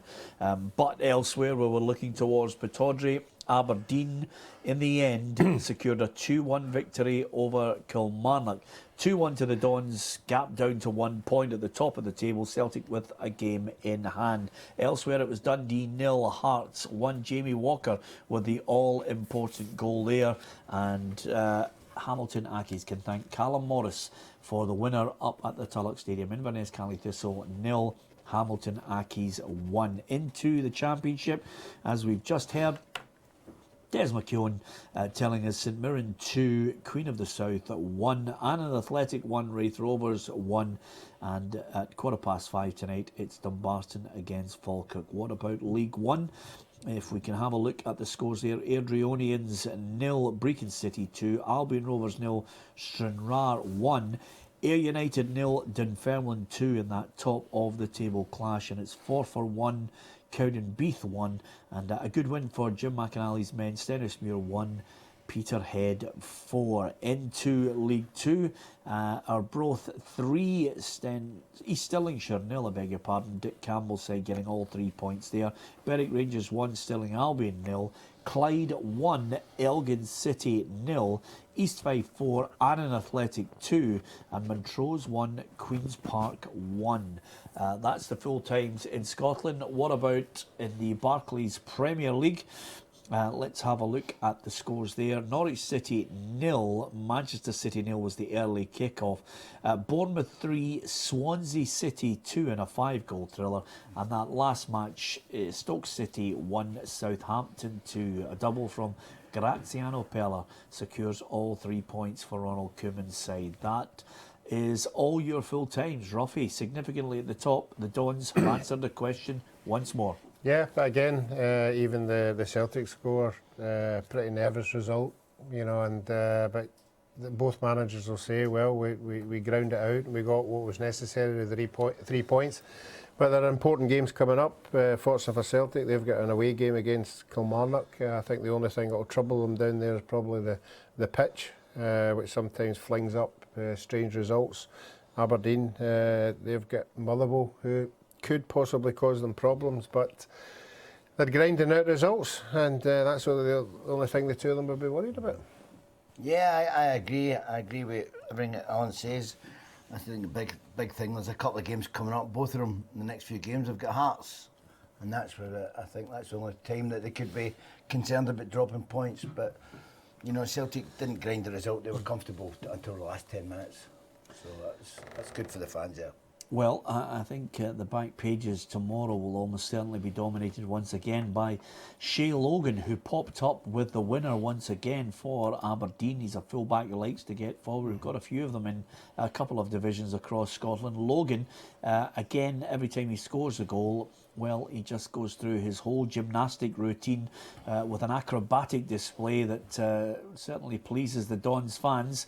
We're going to talk about Aberdeen title credentials. We're talking League Cup final. Coming up next, Ross County against Hibernian.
Welcome back to Peter and Ruffy's Saturday Football Show. Every Saturday, 2 o'clock until 6, we'll give you the latest information, the goals hitting the back of the net across all 4 divisions in Scotland, and look at the Barclays Premier League as the race for the title and, of course, trying to beat the dreaded drop into the Championship in England unfolds every Saturday. STV Edinburgh, STV Glasgow at 2 o'clock. Join us if you can. Tell your friends.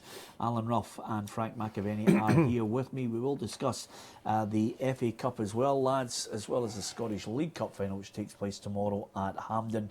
But the drama unfolded before us at the top and the bottom end. We mentioned the race between Aberdeen and Celtic, but Ruffy, at the bottom end, suddenly Hamilton Accies have responded with a win that, again, maybe a surprise to us.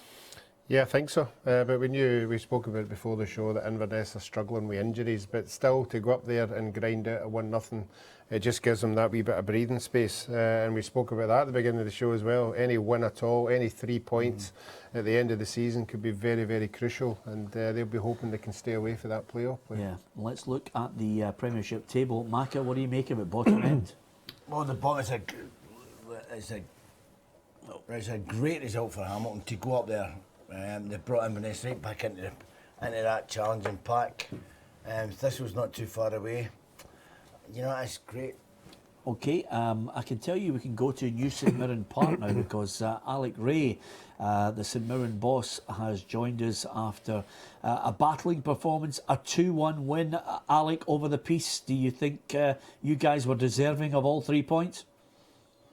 Yeah, I think so, Peter. We had a goal disallowed as well, and I've got to say we were really poor in the first half. We couldn't get to grips with them, and they were picking up all the second balls. They looked a yard sharper, and we done a little bit of a change in the second half where we took Clarkson off and put Alan Gow in for that sitting midfielder, and we started to get a wee bit more joy, a lot more tempo to the game, and that was a bit more what I was expecting, all being a bit late, but you know, I was pleased. It's a really big 3 points for us, Peter, and having equalised Queen of the South, I thought, here we go. But the response for the boys is brilliant. We were 4-1 down last week, and within 10 minutes we'd clawed it back to 4-3, so there's a spirit amongst the boys, which is really pleasing at the moment, and thankfully it is, because we're needing that kind of determination and grit to kind of continue to kind of claim the table. Yeah, and you mentioned that determination and the spirit. I mean, when we heard the report from Des initially, you know, it wasn't a great game, he said. It was crying out for something, and then suddenly a penalty sparks it into life. Yeah, well, the thing is, the boy Shanklin's got that. He's kind of driving into the box and he shifted it onto his left foot. I need to see it again, Peter, because there wasn't even a yellow card. We thought it was a goal scoring opportunity. We were actually looking for a red, because he's just juked in and he's been brought down. And as soon as he's given the penalty, then it's obviously a clear goal scoring opportunity. But he didn't even book him. So until we see that again, but that's that kind of things that change matches. You know, you need somebody to do something, particularly when we weren't on that front foot at all in the first half, and we've come in at 1-0, and I just asked them for a little bit more from each one of them, because it's nothing to do with tactics or anything. It's kind of getting about players which we demand. Well, what's the difference now, Alec? Because no sooner do Queen of the South draw level, your boys race up the other end of the park and score. You must be happy with their desire. They're giving you everything that you asked for when you initially came into St Mirren. Oh, well, listen, Peter, we play five-a-sides quite a bit over the years, and you've got to have that. It's important that, you know, you respond in the right manner and don't cave in. There was a good crowd here today. There was nearly just short of 4,000 fans. So it's important that we give them something to shout about. And thankfully in the second half, and it's like you said, with that response, you know, people think, right, okay, it brings an atmosphere, it brings a kind of intensity about the place, and then the fans come to life by that response, and hopefully they'll come back again soon. I know at times we've been guilty of looking at your results, Alec, and obviously maybe asking too much of the squad that you have available to you. But as you look at the table right now, do you have a sense of calm that you have actually fulfilled the remit, even at this point, of keeping St Mirren in this division, or is there a bit to do? No, there's most certainly a bit to do, Peter. We play Livingston next at their place, so we have to respect everyone. We obviously, if they went on to win that, then we'd be back to 4 points, so we can't rest on our laurels. And but we have to kind of approach each game this manner. We had a couple of changes today as well, from suspension and injury today, which obviously you try and keep your nucleus. So hopefully next week we've got some more options coming back into the team as well. And I've got to say, the boys that came in and done a job today were great. So we're going to have to need all of them getting into this kind of last little furlong. Alex, it's Frank McAvenny. How you doing, pal? Have you Good, had thank you. any indication from the board of that you can chop and change at the end of the season?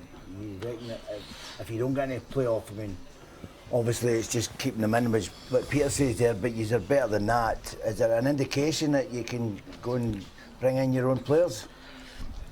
Yeah, but I think there's about 14. I think there's about 14 or 15 players out of contract.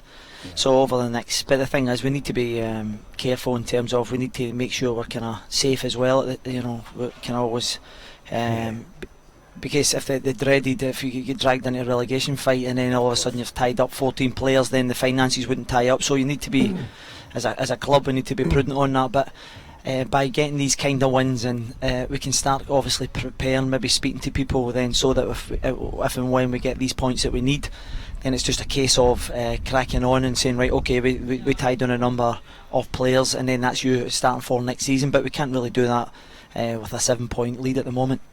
Good luck with that then, Alex. Thanks, Frank. Brilliant. Thanks very much, Alec, for coming up and taking time out to speak to us. Pleasure.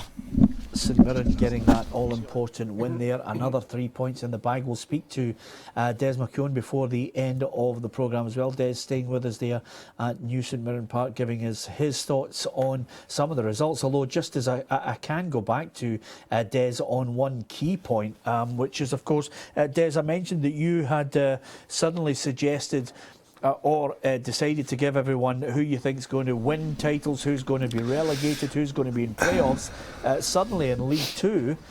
What a day it's been for Clyde. Yeah, different class for Barry Ferguson, the players there. I just had a feeling, Peter, I looked closely at the run of results, and Barry had went through a terrible time, I think, January. Just lost games that, you know, Clyde shouldn't have been losing, and dropped a lot of points. The other teams have had terrific runs. Elgin, terrific run. East Fife, terrific run. And I just thought that the inconsistency in the squads over the lower leagues, you know, sometimes is an issue. So I thought they've probably had their good run, and I thought Clyde could finish strongly. So from that perspective was the reason why I particularly took Clyde to win the championship. Okay, we're going to come back to Des shortly as well, but I think we could probably go up to Dens Park and get the thoughts of Derek Clark, who's up there having watched, I think, an entertaining game for you, Derek. Amazingly, there's only one goal in it, Jamie Walker's, but what was Robbie Nielsen's take on it? Peter, he says Dens Park is a difficult place to come, especially with the Dundee forward line. There's not many 1-0 victories you can gain up here. It's always high scoring games, so he was delighted to take the 3 points here this afternoon. He praised his back four, because there was 3 19-year-olds in the back line. John Suter, obviously, Jordan McGee and Liam Smith, so he praised them. He also says, I'm now looking to go and catch Aberdeen, 9 points behind at the moment, obviously with that game in hand, but he says they do have 2 games against the Dons, so he's looking upwards. He's hoping to catch the Dons, who are obviously trying to head towards the title as well. They're hoping to catch Celtic, but he's hoping that Celtic and Aberdeen can drop points and they can move on and close that gap. Yeah, and in contrast, Paul Hartley. Yeah, he thought his players did well. He wanted a reaction from last week's thumping at the hands of Rangers, and he felt the players did well, they competed well, but it was just that old chestnut. If you miss your chances, you get punished. He cited those 3 opportunities at the start of the second 45. McGowan had 2 chances, and obviously Cameron Cairn. And a minute later, Jamie Walker goes up the park and scores. So he cited that. You need to take your chances, especially against top sides like Hearts. But he did feel it was a good, entertaining game, and he had he had no clue why it was just one goal to nil. It could have ended up here about 8 goals to 6. It was that one of those games, classic game, but ended up just 1-0. Okay, thanks to Derek Clark up there at Dens Park for his assessment of the 90 minutes. A thriller, but only one goal in it. We've seen that on more than a few occasions. Again, Des mentioned there about Clyde. It was a good result for them against Elgin City. That was certainly one of those clashes at the top that I think Clyde had to state their intent, Ruffy, if they were serious about trying to take the title. They are well in the mix. Yeah, they are in the mix. They've been in the mix for the large part of the season. Like all the other teams in the league, they've suffered a wee 2 or 3 games where everything hasn't went their way, but that result today puts them back in the mix. They've got a game in hand over Elgin and East Fife, so if they win that one, it's going to be very, very close in that division to not only see who's going to be in the playoffs, but who's going to actually win the league. Because if you're looking at Arbroath, who have they're 35 points, they're only like 8 points clear of the playoff. You know, that's second bottom of the league, and they've still got enough games to play to close that gap. I'm going to bring you the 4 quarter-final Junior Cup ties, the full times, Ruffy. We'll get them up for you later on as well. But Pollock 1, Kilbirnie Ladeside 0, Kilwinning 3, Camelin 3, Hurlford 2, Auchinleck Talbot 0, and the final one, Beath 3, Arthurlie 1. What do you make of that? Yeah, obviously the Hurlford Auchinleck one was the game that everybody would be looking at to see who would come out and top in that one. But certainly Pollock have had a fantastic season. To get that penalty in the last minute of the game would be a bonus. So you're looking at Hurlford, Pollock, Beath. Have got a great tradition in the Junior Cup. I'm happy for Beath. The manager at Beath is a wee boy, Johnny Miller, who scored the winning goal for me when we won the Scottish Cup with Glenafton. So yeah, he's got a good tradition in the Scottish Cup with Atherley and Beath, and obviously ourselves. So yeah, really competitive semi-final, and semi-finals are over 2 legs, which I think is a great idea. So you're not getting the home advantage, so it gives all the teams a chance to get a few money in the coffers. Yeah, and you think Hurlford will win it? Yeah, I think Hurlford are the strongest of all the teams, but be interested to see the semi-final draw. Yep, absolutely. Okay, we'll bring you the quarter-final results again a little later on before we go off air. Of the scorelines today, at the top end of the table, it's still tight between Aberdeen and Celtic, and at the bottom end, well, Kilmarnock lose that match, and they certainly, Macca, did not want to see Hamilton Accies win at Inverness. No, as I said at the beginning of the programme, Peter, I thought Hamilton played quite well. I thought they might have got a draw. I thought they might have missed Crawford. I thought they might have got a draw at Inverness because it's a hard place to go. But that's probably the result of the day for me. That's probably the result of today. I don't think any Hamilton supporters would have expected to go way up to Inverness and get a win. You know, I thought they'd have got a draw. So credit to Mark Cannon and the boys. They've done great. Yep, absolutely. And suddenly, Ruffy, there's a 5-point gap between the two of them at the bottom. Yeah, and as I said, that 5-point gap when it comes to the split, because I do believe Hamilton will be in the bottom end of the split, and it'll be a really competitive split. I think they'll all think that they can take points off each other. I think that's why it's important. The likes of Inverness, Partick Thistle, Dundee can try and edge their way into that top 6, because it's going to be really, really tight.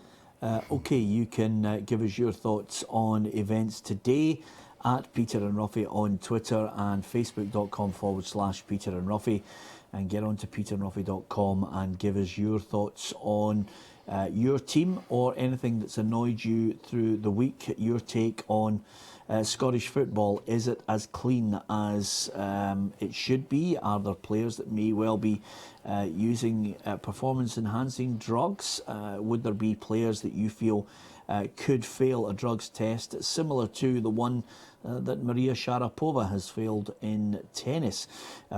Again, you can't say with any certainty that players, individuals, might not seek just that little margin of an advantage, whether it be physique, whether it be stamina, something to give them the edge to enhance their career. It's a talking point this week. We only have had 8 tests done and no tests out of competition in 3 years. Is that good enough from the SFA? They're certainly looking into it and talking to the authorities about increasing the out of competition tests on individual players. Give us your thoughts on that. And Gordon Strachan's been naming his squad. Rangers in the Championship, 15 points clear.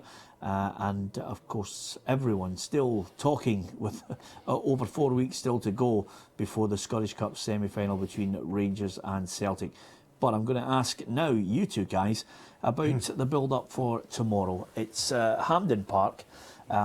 It's going to be a new surface. I hope, Ruffy, when we get there at Hampden, this surface is immaculate, because sometimes when you relay a surface, for whatever reason, it doesn't take. This one, I hope, is in tip-top shape. Yeah, well, it's absolutely amazing, being the gardener that I am. I hope that I saw this pitch getting laid about 8 days ago. And I don't know how technology works, but it'll be absolutely be remarkable if this pitch is knitted to the standard that we're thinking about. I think if we all cast our mind back to the last time, I think there was big clumps of grass getting dug up, and that players were saying that it was very, very dangerous. I hope that the climate has, and the people who are doing it, and I'm sure they will, the people that are laying it know exactly what they're doing, because it looked awful the last time when they relayed it. But it is remarkable that you can relay something that size to a perfect condition in such a short time with the weather that we've got. We've got frost nearly every night. And I hope it is. I hope for everybody that's associated with it, because I hope at the end of it we're not talking about the state of the pitch, and we're talking about the football that was on the pitch. Just to be fair and try and offer a balance on this, Ruffy lives in a really high area, and he has frost every night. We don't necessarily mark it where we're living. Covered. I was just thinking. The thing. Fortunately for you, I've got to get the tractor out for the 16 acres. By the way, how to alienate your audience by saying you've got a tractor in 16 acres, Macca. But the point is, if it is in great condition, which team does it suit more? I would suggest, Hibs. I would suggest Hibs. They've got more ball players, I think. I think Ross County's been magnificent, but I just look at the Hibs team, Henderson. I know I say Miguel, he's not playing, but there's players in that team again that can get on the ball, and if the pitch is not bobbly and if it's flat, and I just think the Hibs will be better suited to the Hampden big pitch. Can you answer that question? Yeah, I think the same. I like the way Alan Stubbs plays the Hibs side. My biggest worry for Hibs is, and I've said this in the last 2 or 3 games, the last 30 minutes every game they've run out of steam. And that might be just the pressures that's been on all these young players throughout the season to keep a hold of Rangers, to go on that magnificent unbeaten run, and sometimes that takes its toll. But when you're winning, when you're winning, and if you're winning the game, it doesn't affect you. If you're behind in the game, then you look to see tired people. But when you're winning the game, you're up for it. But I just think I'm expecting a big bit for Stokes. I haven't seen the Stokes that we were all raving about. He's the guy that's going to turn it round for Hibs. He's the one that's going to get them the championship. I haven't seen that yet. I've seen he scored a couple of goals when he went in, but I haven't seen him grabbing a game with the scruff of the neck. And it was interesting to read, I don't know if you read it this morning, about Martin O'Neill's slant on him. He's put him in his 40 and he thinks he's a wonderful player. He was talking him up all ends, but what he's saying is he has to prove it to me that he can be a team player. Yeah, and again, I don't want to put any kind of slant on this or be negative about Anthony Stokes. I'm going to make it as an observation. I don't see him making the Republic of Ireland squad. He can spin it any way he wants. I don't see him making it. He should be there because he's a wonderful talent. Yeah. I don't think he's going to make it. What Martin O'Neill's saying, he's giving him a chance. He's giving him a chance. Yeah. Like we're talking about with Gordon Strachan and Rhodes, he's not getting a chance, but he's been given a chance to go in there and press him. And who knows if he goes into a game and scores a hat-trick or he does something. No. Well, you don't get a bigger stage than a cup final, Peter. Yeah, so absolutely. He's got a stage tomorrow. I can't rule it out, Macca. If he scores in the cup final and then starts hammering in the goals between now and the end of the season, listen, nothing would be better than seeing Anthony Stokes play his way into a major championship. Observation at the moment, I haven't seen it. As far as, and I'm surprised by you two guys going for Hibernian. I've obviously looking at the semi-final against Celtic. I'm looking here and I'm thinking to myself, and I'm going to ask Des this question because he's out there at St Mirren. Des, I'm looking at Ross County, Ian McShane, Michael Gardine, Liam Boyce is a goal scorer. They've got players that can win the match, and maybe all we have to do is look at the league table to get a real assessment of how good Jim McIntyre's side have been this season. Well, exactly, Peter. I'm surprised that both guys, quite categorically have gone with Hibs. Ross County sitting 4th in the Premiership at the moment. I think they've been a breath of fresh air this year. I think Jim McIntyre and Billy Dodds done a terrific job. And the one thing I would say, I've seen Ross County a couple of times this season. They're physical as well. They can handle themselves. Big boy Andrew Davis at the back, organises well. I don't think it's as clear cut as Hibs. I don't think Hibs will get it all their own way. I think there's a step up here. You're talking about guys, and I know John McGinn. I like John McGinn. I saw him as a 16-year-old playing under 20s for St Mirren. I spoke to Danny Lennon at the time. I said, "Who's that kid there?" It just shone in the game that I watched him. And but it's a different perspective when you're stepping up against Premier League players or Premiership players who are stronger. They're competing at a better level week in, week out. They're digging out results left, right and centre. And I just think that I don't think it's quite as comfortable as Hibs have got better ball players and they'll dictate the game. Hibs we will know very quickly how the game's going to settle down. I look back to the last time and I haven't seen Hibs in the flesh since they went to Ibrox, Peter. I was there with you and they were bullied. Rangers bullied them that day, and I think Ross County could bully Hibs tomorrow. Do you not think, Des, that Hibs showed against Hearts that they can make that step up? Yeah, no, I'm not saying that they can't, Ruffy. All I'm saying is that Ross County are doing it week in, week out. Ross County are playing at that level, playing at that intensity, playing that physicality week in, week out. Listen, Hibs are well capable of winning the cup, but I don't think it will be as straightforward as down to they've got better ball players and they've got good, free flowing football. I think cup finals, and listen, Mac is better equipped than any of us, and take that the right way, Ruffy. But as an outfield player playing in cup finals, you've got to win the right to win the cup, and that starts by putting yourself about on the pitch and doing the things that you need to do. And if the Hibs players, I'm sure they don't, I'm sure the Hibs players won't turn up thinking, they've just got to go out and play football. They'll know that they've got to work hard to achieve it. I just think that it's not a foregone conclusion. My biggest problem tomorrow, honestly, is the pitch. I just hope it's as good as what it's, it's for our national stadium, Peter. It's about time somebody took into their own and says, look, I'm going to make this pitch good because it's the national stadium, and I hope because it's two good footballing teams and you'll get a good game tomorrow. Well, sometimes they flag it up if there is a problem with it, and I certainly haven't heard any murmurings of discontent with it. Of course, I don't know if you just witnessed it there. I love the way Des just kind of cuddled you there before he actually gave you the left hook, Ruffy, and said, it's all about Macca out the field. He knows what he's talking about. Ruffy, you don't know. You only stand in a metre of grass and move left or right. What do you know about cup finals, Ruffy? Have you ever won anything? Oh yes, you have. That's fine. Okay, we're going to go back to Des in a minute. I've got to talk about a couple of significant results. We never miss anybody getting a right hook on this show. I'm going to talk about significant results because today I think that the pressure was certainly on Celtic at Firhill, Ruffy, to produce something, and they stepped up to the plate.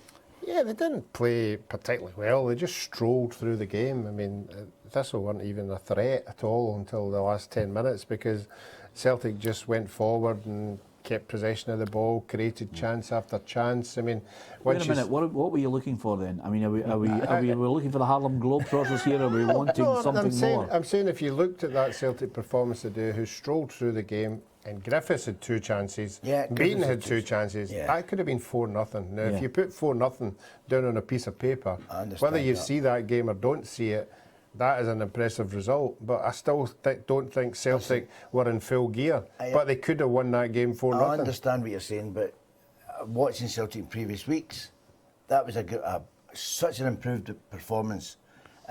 Not so good a decent pitch for Hull because it was bumpy and they got in. I like Beaton and Brown together, and I don't think they should change that. I think the two of them, put them in the middle and the two of them play well, and I just think that without doing anything over elaborate, they bossed the game. Yeah. You know, I think they were comfortable. Yeah, they could have made it 4 or 5-0, but they were panicking in the last 10 minutes, let's be honest. They were heading balls away and clearing it. And that's to be expected because of the way they've been playing in recent weeks. But I thought the day, you know, everyone's had a go at them, but today you've got to say that was a hard game to go there. I thought it would have been a lot more difficult than what they made it. They made it look a lot easier than what I thought. Yeah, and the story of the other match, no sooner had Celtic restored a 4-point advantage than Aberdeen responded, and Shea Logan popping up with the winner that brought near enough the whole of the stadium to its feet. Yeah, not the kind of player you would think would score a match-winning goal, but he certainly gets up and down the park. He's always there or thereabouts in the area. But no, as far as Derek's concerned, he'll be the same. You know, a win is what's necessary. They'll walk away. They'll look at 3 points. More importantly, they'll look at 1 point. 1 point of a difference is something that none of us thought was going to happen. Were you? I mean, you predicted what was it? 20, I thought they'd the end of January. How many so. points? How many points did you think it would be in 10, January? double figures, it says. 10 or 11, something like that. Yeah. No, it says double figures. 10, Yeah, you did say double figures, and you also were kind enough to say that if it wasn't double figures, then you would take Ruffy and myself out for a meal, and that's happening this Look week, at you folks. two. You're the last people that need meals. Well, the reason for that, Mac, is we keep winning bets. People keep taking us out. No sooner it's as simple as that, Mac. When somebody makes a bold statement, Ruffy and I think, oh, here's a dinner coming. Let's see if you can back it up. I do say you pick a night and we'll go out for a meal. Well, There it's you this go. week. We are He's going going to go out with John Gagan, so We that's are all go- right. no, no, Sorry, we're, I'm go- in we're blank. going out with you, Macca. The reason why we're going out with John is his chat's better. It's as simple as that. There's nothing else in it other than that. At the bottom end of the table, I'm going to let you see the Premiership table now to look at the bottom end, Ruffy, and suddenly Motherwell's win. Again, I said to you, I thought Motherwell would be a top, well away from any kind of playoff, and I think that's been borne out there. But Kilmarnock, Hamilton Accies have done themselves a huge favour with that win. Yep, I would say that Dundee United, the only team that Dundee United can catch is Kilmarnock. I think everybody else is happy. I think they'll be okay. I don't think that. But then everybody above that has to worry about who's in the playoff. That's their next worry. They're not going to be underneath Kilmarnock, but they could be in the playoff and they could end up in that playoff. Okay, I can tell you Dumbarton have had a goal chalked off in that match against Falkirk. Still 0-0, kicked off at 5:15. So that was a chance there for Dumbarton to take the lead, but the goal has been chalked off. Des, just briefly, at the bottom end of the table, who do you see in that playoff now with that big win for Hamilton Accies? I think the playoff position is going to be between Dundee United and Kilmarnock, Peter. I think that's now down between those two teams. I can't see Hamilton, having said all that, I'm going to say that the biggest element of this is going to be when the split comes. That's when the real pressure comes on, and that's when everybody's playing each other. So I think Hamilton are still very much in that, and if you look at that, so are Inverness.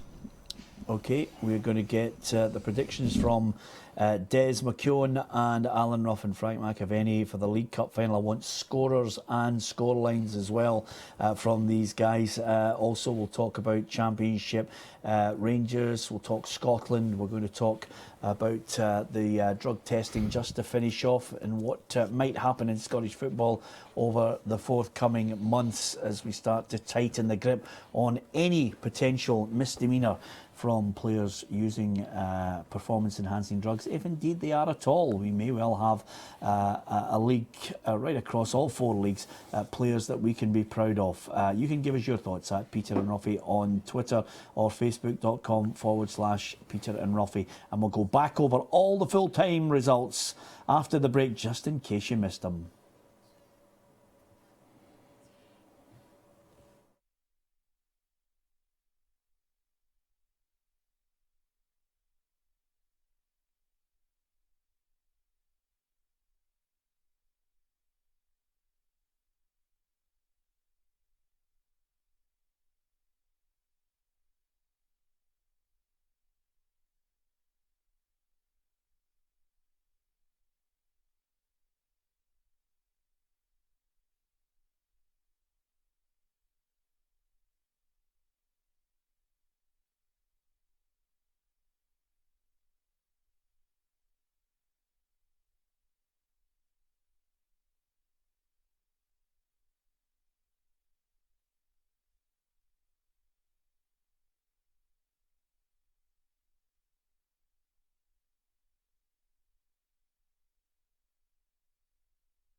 Welcome back to Peter and Ruffy's Saturday Football Show. We're delighted to have your company on STV Edinburgh and STV Glasgow.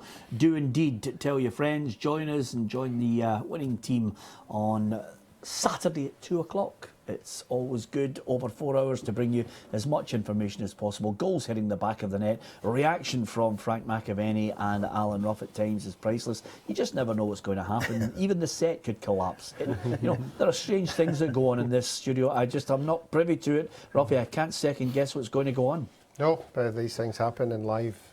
That's what it is. You was talking about goals. Yes, goals. Yeah, goals, yes, we've been talking about goals. We've had spliffs, we've had splaffs. We've also, over the piece, had Ruffy talking about gardening. Who'd have thought? He knows everything. He knows about pitches and how you just make sure you've got the perfect pitch for tomorrow's match at Hampden. We'll go there, Ruffy. And of course, I think I'm going to hold my hands up and say that we're going to be guilty of becoming part of the prawn sandwich brigade. We're going to hobnob it at the cup final, Ruffy. We'll get here with our shirt and tie on in the big soft seats. Yes, we'll have the big soft seats, which will be very nice. Who's and very, inviting very, very I well cannot looked after. reveal anything. We're just going to go and enjoy I ourselves. can't believe you work for STV and you're going with BBC. That's not right.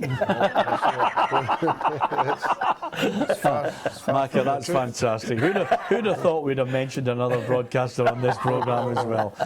Great to have Micah on his last show here with us on a Saturday afternoon.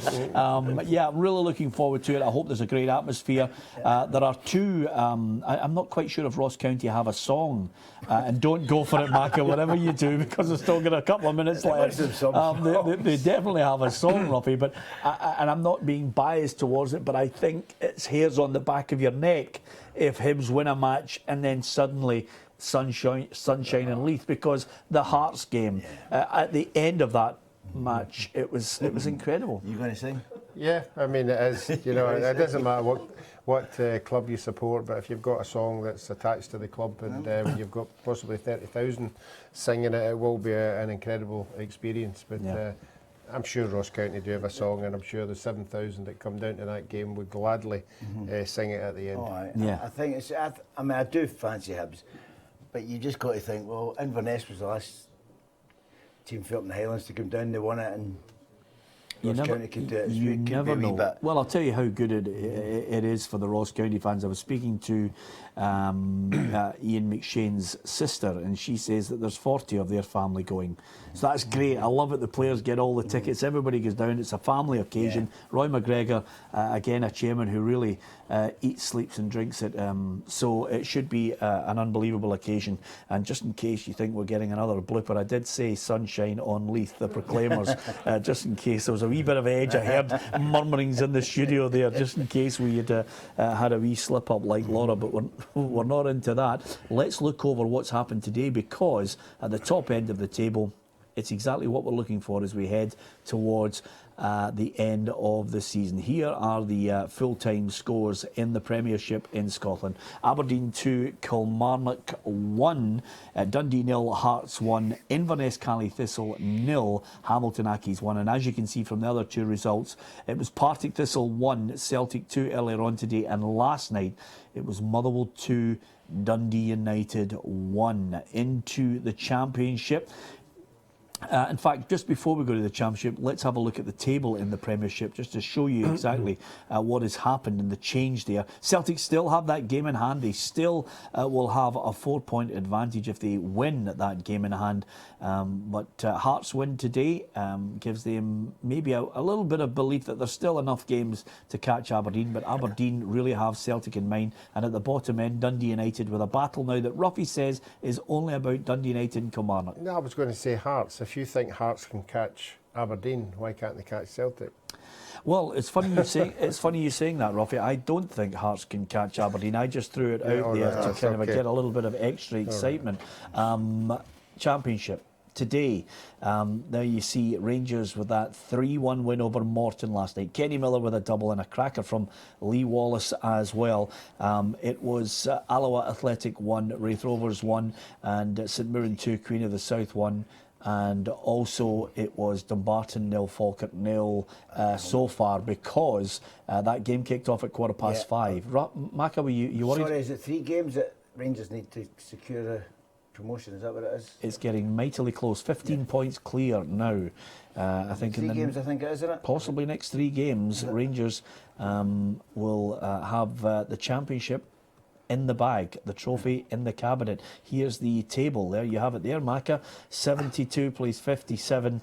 And if they can get over the line in the next 3 games, Falkirk, Hibs won't be able to catch them. Well, I think they've done their, they've done their job that they set out, and I think as Warburton's the manager says, it doesn't matter about.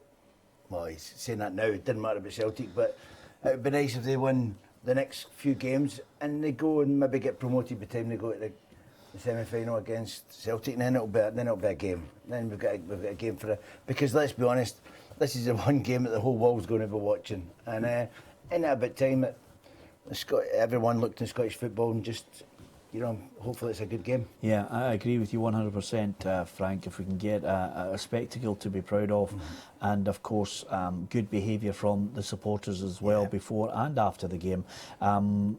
Ladbrokes League One, the table there. In fact, the scores first of all: Airdrie 0, Brecon City 2, Albion Rovers 0, Stranraer 1, A United 0, Dunfermline 2, 4-1, Cowdenbeath 1, and Stenhousemuir 1, Peterhead 4. Here's how that affects the table.